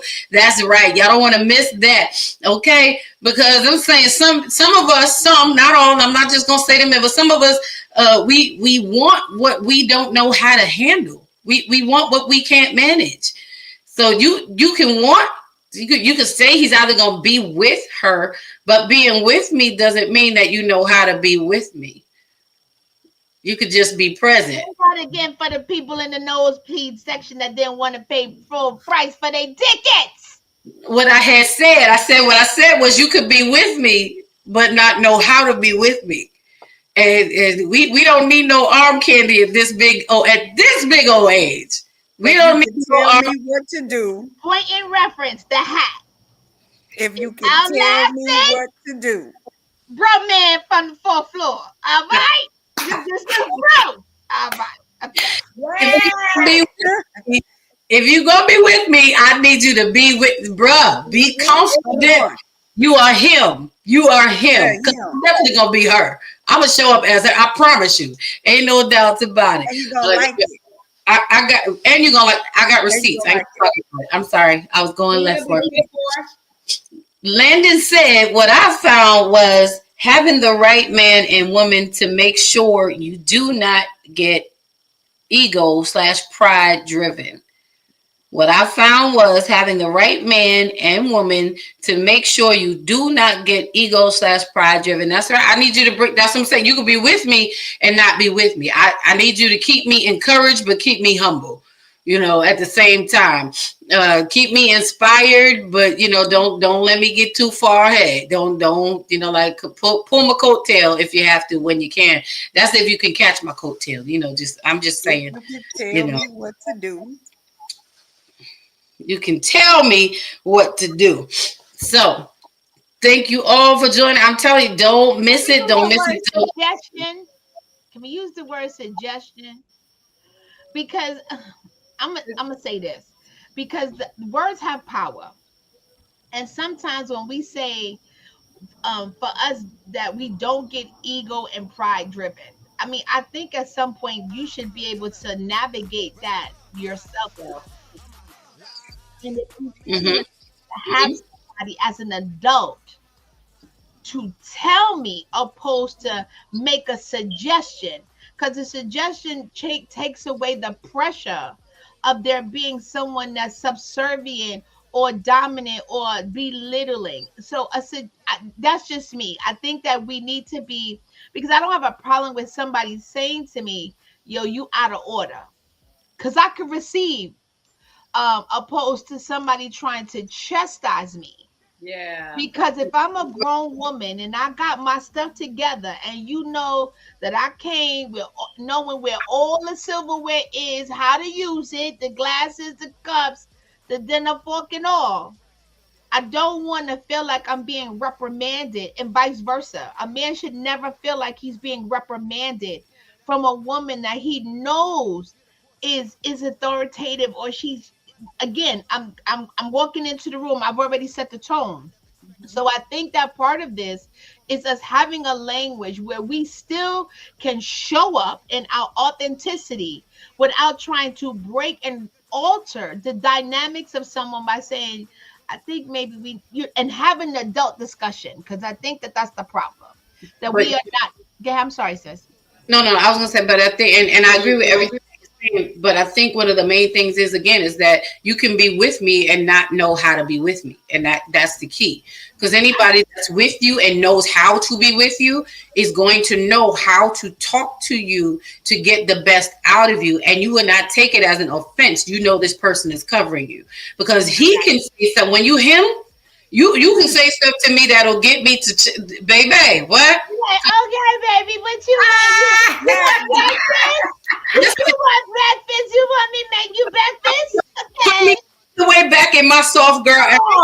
Yeah. All of that. All the things. Because you him. Everybody's not him. So you don't be fooled. Because okay, I get you. He's the him. He's the him that you meet at the door. Say what now? Say what? I get it. My bad. I stand to be corrected. Because him can do that. Him can do it all. Him can get that. Him can get that. Him can get that. And I'm hurt today. Yeah. I better get married fast. Because I'm hurt. I know how to talk to you. I know how to say. Need to say to get the result. What? Yeah, because baby, what you not gonna do? Because I covers mine. Okay, so I know how to talk to you, baby. Don't play with it. Don't play. Y'all get me in my feelings. It's gonna be after dark. We gonna stop playing with it. But this is real conversation. Yeah, this is the truth of the matter. We are church ladies. I ain't gonna say church, but we are church ladies. But our desires have not left the room. Our request to be feminine, to be feminine in a space when we have to be assertive, and that we don't lose who we are because we're in a space where we're feminine. We need to be feminine, but I'm still the boss. But I understand that I'm okay with putting the boss at the door when I come in, and the Suburban, they put the keys on the door, take the shoes off. you know Opie kind of scenario. That's what we do. We put our boss chick at the door. And we put on our little frilly, apron and stuff, with the little flowers on the little pocket in there, Yeah, we get burning after working 8 hours or 9 hours in office because he that man. Yeah, he that dude. I'm thinking about that. Let me read this comment so I can do my job. Hold on, let me just read this comment right quick so I can do my job. We done turned it. I done tried to close the show 69 times already. Okay, let's see. Talk about him. Haven says strong women want a man that can allow them to walk in their femininity, like I said, I'm a lady. I can't with you, Haven. Haven is my sis, y'all. She was supposed to be up here tonight. She will be I'm a lady. Listen. I'm a lady. Be him. That's what I'm saying. When you him. Ooh, him. I'm waiting for my him. I'm trying to tell you. I feel that in my soul. Like when you when you can cook a 4-course meal and a pair of 4-inch stilettos and don't be mad about it. Look, when you rushing to do it. When you rushing to do it. Okay. Because you him. Because I gotta make sure him is. I don't need you to do anything. Yeah, you just him. Be there, be ready. You just and when you are him. When you him. Right. And when you him, I can be her for you. What would you like? Don't be sick. What would you like? What can? Don't start. Don't start. I felt that in my nah. When you him, I ain't going outside. I just met one, and he's 6. He's 6. Come on. He's 6, and he fine. When you FIONE. He's fine. I forgot the O. He's fine. FIONE. FYONE. Okay. We ain't gonna talk about. When you him, I'm like, I'm gonna be on the show for 30 minutes and then him will be home. So I'm gonna be home. I think that's our next talk show. Him. That's our next topic. Him. Who is him as a boss lady? Who is him? Ooh, Look at him do. Look, you did it, Dawn. You did it. You did it. No, you can find Eric. He in the chat now. He ain't missing no more. He trying to say he the him for somebody. He the him for somebody. Because when you him, I'm gonna write a whole poem for that show. I'm gonna write a whole poem for the him. Okay, that show's have to start at 8:30 because I'm gonna have to write a poem and keep it real. Keep it really real. And Theo, you know how we get down, okay? Theo is my co-author sister. We write together, okay? We not playing. We gonna do this room topic will be him. How about that? Yeah. Who is him? Look, and how you know when you him? Right? How you know you him for the boss lady? Yes, Let me get to this. I'm trying to read the schedule for y'all. Just get because we stuck on the him. Who is him? Brought it in. Now it sounds like a Sunday right after prayer. Who is him? Love to hear this her because men know the deal. Listen, because when you him, I'm sure gonna be her. I'm her. Her and there is no other. And there is no other. Right. There's no baby. Okay. All right. So in April, right? So in April, y'all. So in April, what's happening is we next Thursday, mighty God, we gonna talk about spring forward. Don't go back to what broke you. All right, I told you this year we not playing with it. I told you being toxic this year, but I'm being the healthy toxic.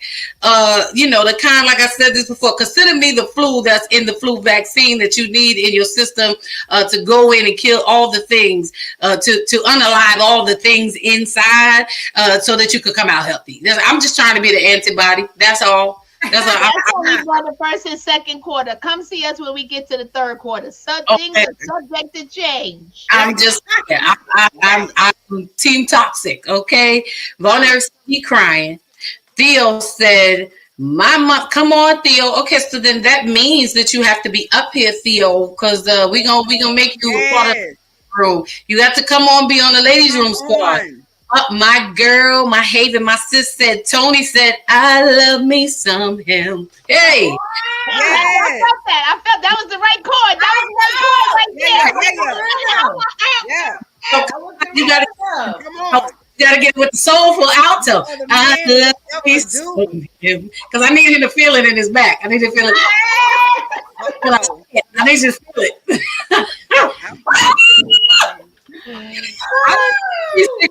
I can't say. Okay, I'm about to. You know what? I'm like, is it 8:30? Listen, so if you him out there, you better shoot your shot. It's 4 ladies up here. Him, you better shoot your shot. Him. We got the missing Power Ranger in the room, so it might not be too many opportunities because you know he missing and he take up the whole space so nobody can see. Because he just a whole lot of personality. You know. Listen here. Okay, don't. Oh. And for those That's gonna be the theme song of the show. I love me some him. Because I need you to feel it in the back. I need to feel it. He's singing his ear, but he feeling it in his back. You know, so I ain't got no bass, but we that deep altos. I ain't talking about the back. You know when they said when your toes curl, your eyes roll back in your head, you be like, yeah. Oh, okay. That's for him. That's him. That's for him. That's him. Good boy, Eric. That's for him. Like you ain't even got to say nothing. Just show up. Because you him, And you ain't even got to talk. He know about being that him because he had some issues with a her.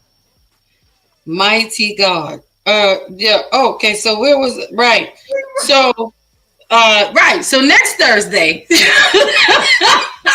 I don't know what's happening.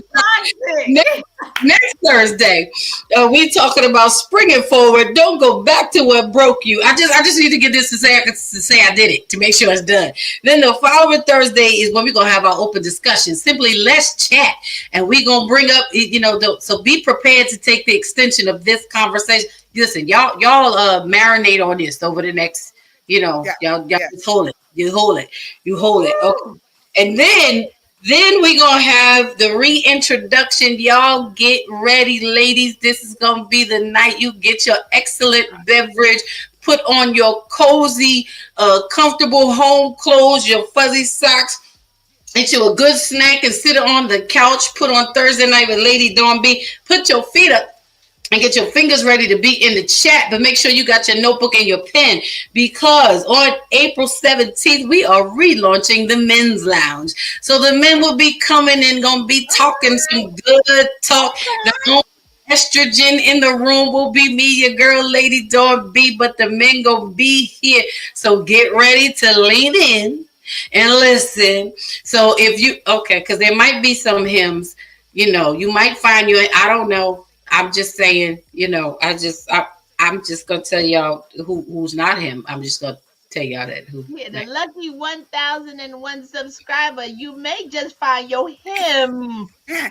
You know what I'm saying? So, it might be your prize. It never had tilt before she said that for me.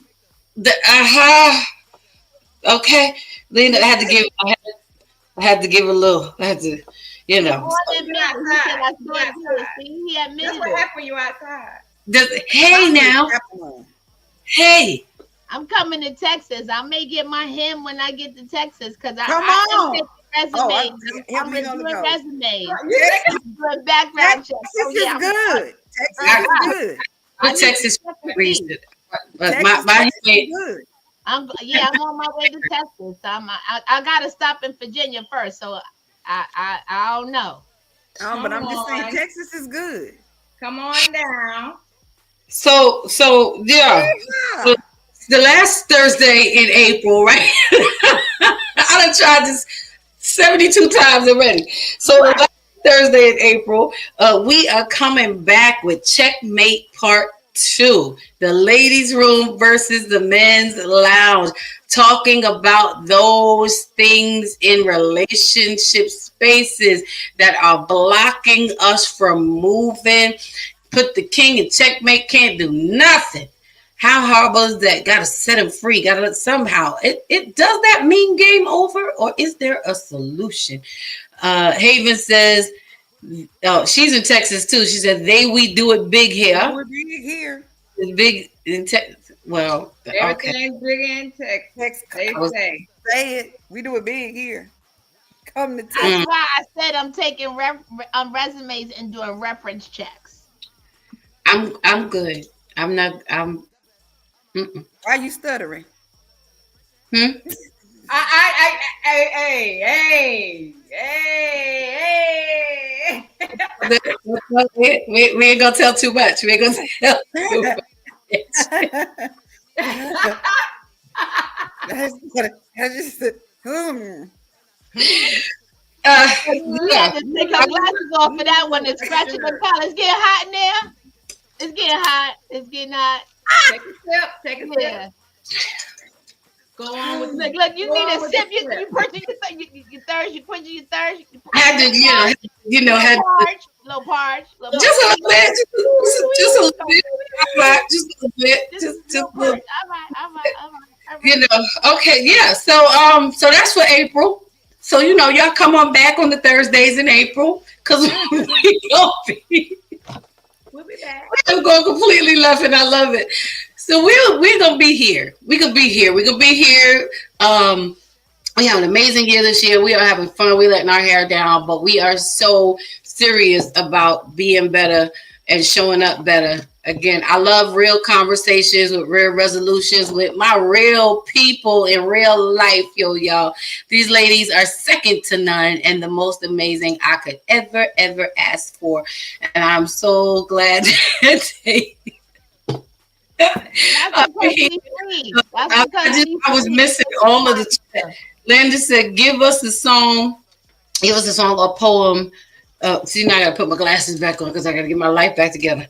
All right, give us a poem y'all use for him. I'm writing. Don't play with me. I'm writing and I'm trying to tell y'all say it confident how you should. I am her. Very soothing and ladylike. Oh, don't worry. I got something for you. I promise you. we need a whole playlist for that. I opened last month or February. I opened with every show, and I think I ended every show with a poem. Me and my co-author wrote a poetry book, all poetry, and have it on audio too, called Soul Poetry Matters of the Heart. So yeah, so you ain't said nothing but a word. I'll do one for him and for her, just exclusively for this particular show. Y'all got it. All right. Now I'm telling you, don't try to excommunicate me, church folk, because I tell y'all Thursday nights is not church. Okay, it's not church. All right. So we gonna keep it real and set y'all free. Okay, but we got you. You got a song or a poem y'all use for him. Y'all saying it confident how you should. I am her. Very soothing and ladylike. I promise you it's going to be good. Theo says, Risha, you are going in time out. Risha said, no, I will do better maybe. She's not. This is the best that we can all do right now. It's about the best. Out of control. Well, we about control and releasing control, right? We talked about, so we are just putting into practice what we just spoke about in real time. That's all we're doing. We free. Y'all free. This is what freedom looks like. I'm not. The answer is no. That's it. No. This is the non-restricted, uninhibited era. Okay. For those who don't know, this is my non-restricted, uninhibited era. We live in. Okay, we not playing. We've been on this. We live it. Look. So here's the public service, and for those who watch the replay, who are church folks, we'll have our dollies on at the end of 2028 on February the 1st. Okay, so we'll be going back up. Yeah, we're not the street. We save and we have. Here's the word: we have balance.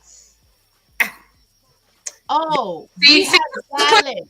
putting this Come lesson on. in practice already. Look at that. We That's got wisdom. balance. That's wisdom right there. See, she That is used. wisdom. I'm Come on. her.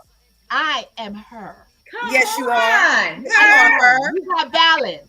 And And Yes, for you those are of you her. who are waiting for us to do the dollies, we need y'all to take y'all's off because that's why no oxygen is going to your brain. is it free your mind? The rest will follow. Yes. Yeah. I still am saved, sanctified, filled with the Holy Ghost, fire, baptized with the evidence of speaking in tongues, can preach, pray, prophesy. On all that. Come on. In And 3 to 5, 10, Will. and 15 minutes, pick your poison. Come on. And you got that served 4 ways. I had 5 up, but that was because that's the 5th man in the fire. But you got that 4 ways on this stage tonight. Okay, you got that. I'm gonna leave my 5th finger up too. You got that 4 ways on the platform tonight. Okay. And that's what her looks like. That. You better know it. And even When him show up, he just then, needs to be ready. then Him is you know it. Him knows it. Him knows what. Him is ready. Him in the Him room. is Bishop ready. in the room. Him Bishop can in the handle room. it all. I know who I am. Oh, Coach Clay. Oh, no. No. And Mr. Coach, Coach Michael. Coach Michael, I gotta say it right. I will give my prophetic boss his props because we ain't prophetic tonight.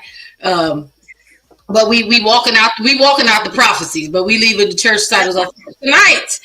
He is Coach Michael, quote unquote, as fine as I am, Claiborne is now entered the building. He says, "Hey family, I'm here now. Maybe we will wait for you." He's here now. So ladies, listen, he might be him. He might be him. He might be. He is him. No, For her. don't give him For that. her. For No, her. He is to him for her. He's to him for her. Yeah, he's to him for he's her. him for her. So, We ladies, helping you out. watching, We helping you out. listen, he know how to pray, know how to preach, know how to prophesy. And On. he got the dress, and he got a sense of humor. Come on, Bishop, I'm gonna get your way. Don't talk. Okay, hold on. Don't Advertising. See, she gave you a whole billboard. Don't talk. We don't want to talk to Bishop tonight. Because we don't need her to be involved in marry Bishop. We need her to be a wife to Michael. That's who we need to. There you go. We need that part. I'm putting part of his resume. No, she got to come through the Ways and Means Committee anyway, because we know the ways. Wait, back up. Who are we? We are the Ways and Means Committee. We got to make sure she got the ways to meet the means, and the means so she know how to get to the ways. That's all I'm talking about. She got to come through us first. She got to come through us. So She her got to come through us. We are I the gotta come committee. through the Ways and Means. We are Michael's committee. There it is. Y'all go first. I want to be the sign off. I want to be. You can be the sign off. I'm performing the what is it called? The acquisition? I need The imposition. references. Yeah. I need references. I need a Background background check. check. I need a credit. Yeah, she's doing the I need a imposition. medical history. I need a psychological evaluation. I need to speak to 3 living family members that got their right mind. Come on here. Come We gonna on. make it right. Because I can't That's have him out there crazy. That part. We got you covered, sir. We got you covered. You didn't even know what you was walking into, but you here, right? Because you declared you're here now. Team now. A whole team of hers. To certify whole you're team her. of her. So we recognize her. Yeah, so we gonna Recognize certify her. Right, because we her. So we know what a her look like. You know what Is that her look like. Yeah. help whatever she is. Oh yeah, yeah. Yeah. She gonna get the Yeah, business. yeah, with a yeah. capital T. Yeah. Capital T and a 2 Z's, not an S, a 2 Z. She's getting the business. Oh, she be all right. She gonna be all right. Don't worry. You know why she could be all right? Because when you heard none of this stuff bothered. When you heard, None of it gonna bother. Yeah. Yeah. you good, you ain't bothered. I ain't- Do you be mad? I am Don't- who I am. You are who you are. She be all right. Pray for her now. You can pray for her now. But you know. Pray her strength in the Lord. But it won't be all right. I got a song for everything now. I know you got all these songs going through my head. Okay. Tonight. I just want to download a new playlist. That's what I'm saying. We need a playlist for the show. I got you. We got you. He said, I'm praying for her right now. See, praying for who? Right. Who you praying You for? might not make it down the highway to get in the room for the Inquisition. But he's praying for who? He's praying for her. Her. That's it. So, Her. Coach, tomorrow morning at 6:30, better be on time. When you pray, we best to hear. Her. Pray for her. Okay, I don't want to hear no future wife. I'm Her. praying for her. Her. Need to change it. Because if you don't, I promise you, I'm gonna bust in on the line. I promise you. I'm gonna be out of order. I'm gonna be. We'll unmute our mics. We're gonna unmute our mics. If you And you know what happens on Friday. You know how Fridays go. Fridays always take us to the overflow in the weekend. So you better be praying for her tomorrow. Everybody ain't gotta know why. Everybody ain't gotta know. It ain't for everybody. It's for this that. I don't care how you do it. But we ain't in the room until we hear her. Okay, all right. We just saying. We're gonna give you a minute to get it together. So everyone, now that we have really had our tomfoolery shenanigans, our intentional conversation, and this has been the most amazing wrap up of Women's History Month. I'm pretty sure you've never experienced a Women's History Month like you have right here. But hey, guess what? I always say you never know what you're going to get on Thursday nights with Lady Dawn B. You just don't know. It goes left after 8:30, but we swing it back right. So, hey, stick around. And look forward to Dawn B after dark because it's coming. I think that's going to be our Let's Chat night.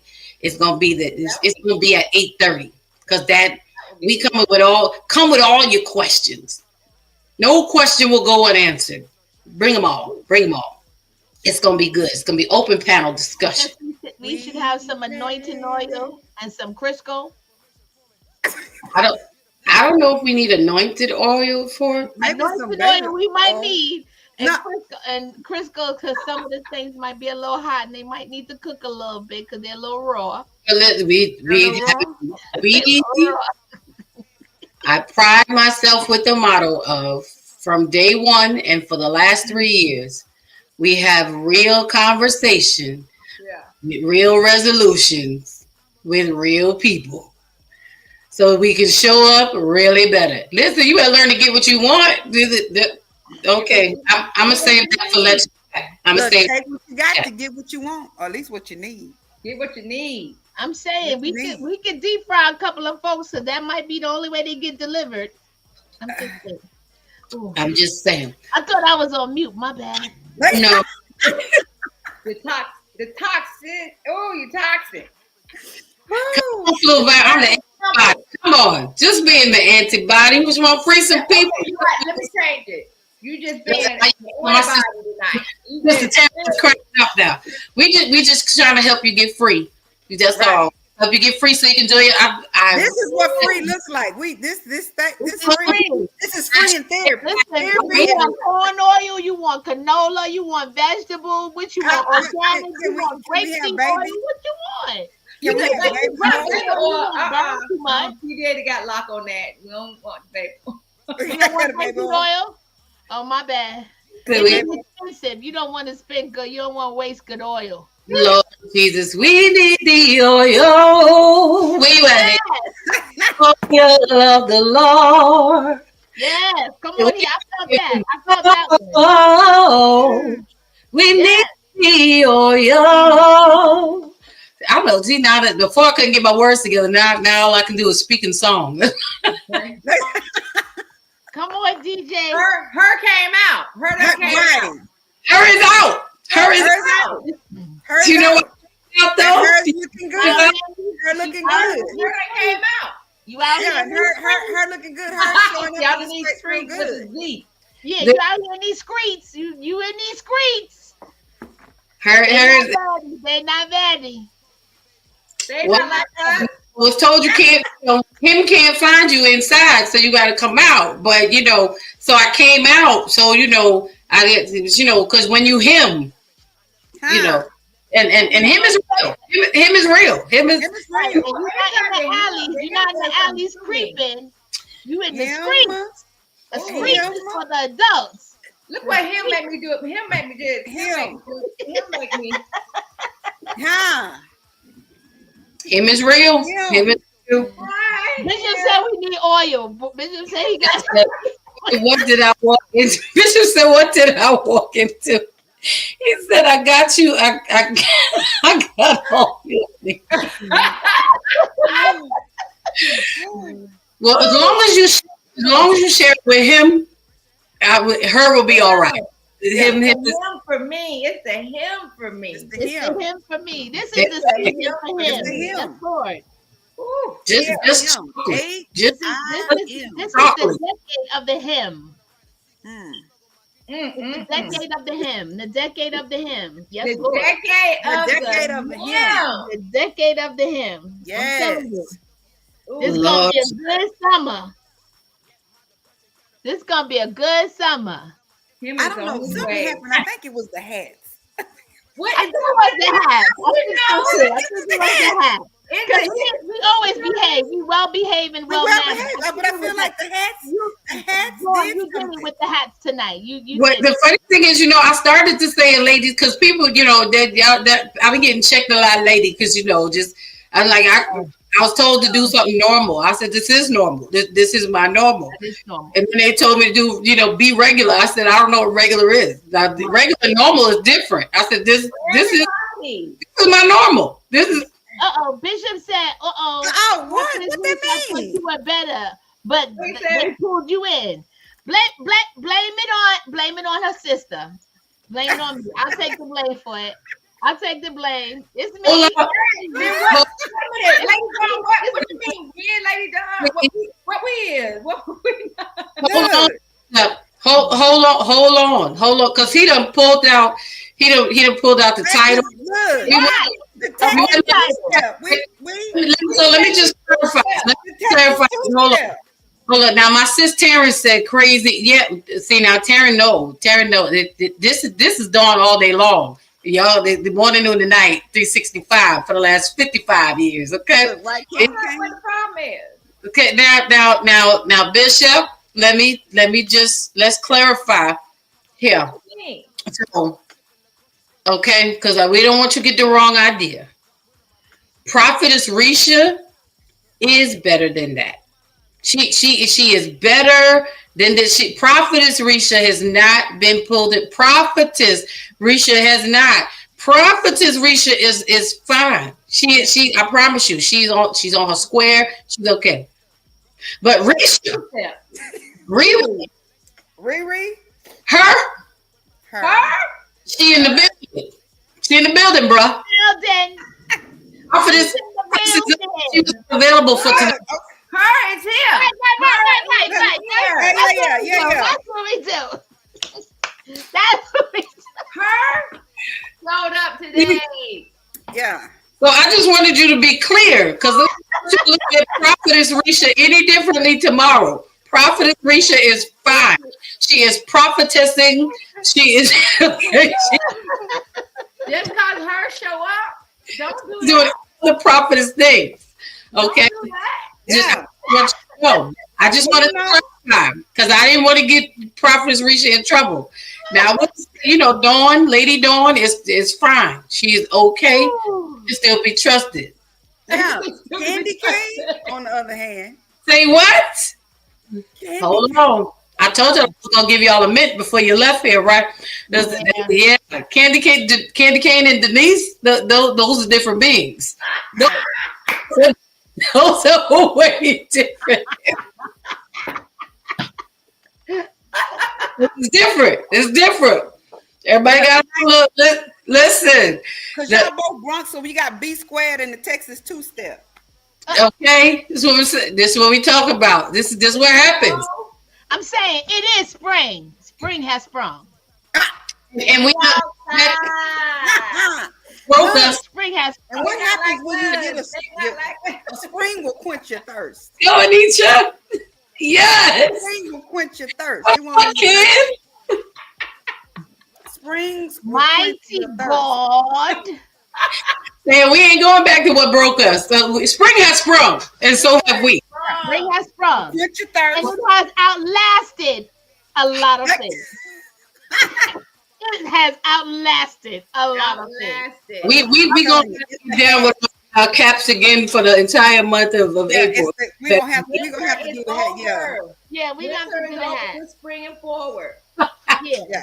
I'm Be saying, prepared. Let us reintroduce ourselves. We gonna introduce ourselves.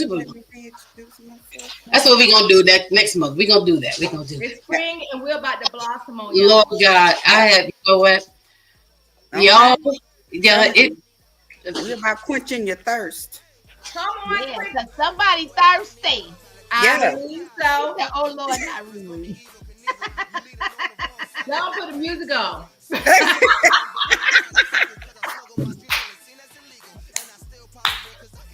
Oh, was like, that's but the music been on for 45 minutes here.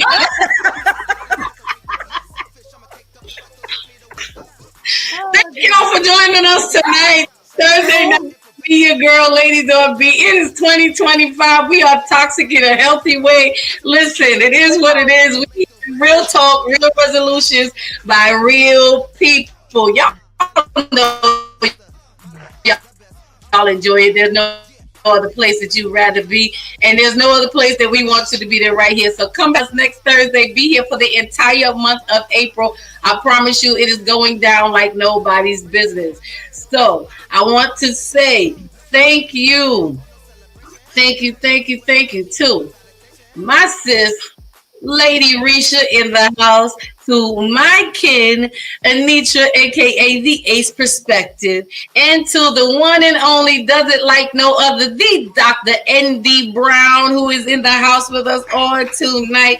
Listen, y'all, it don't get no better than this. You better bring a friend next time. I'm telling you, April's lineup is going to be fire. This is just us ending one month and setting it up for the next. So be here next week. And we are out. Hang out, guys. Don't forget the 1,001 subscriber. I got something for you. So invite a friend. Let's go.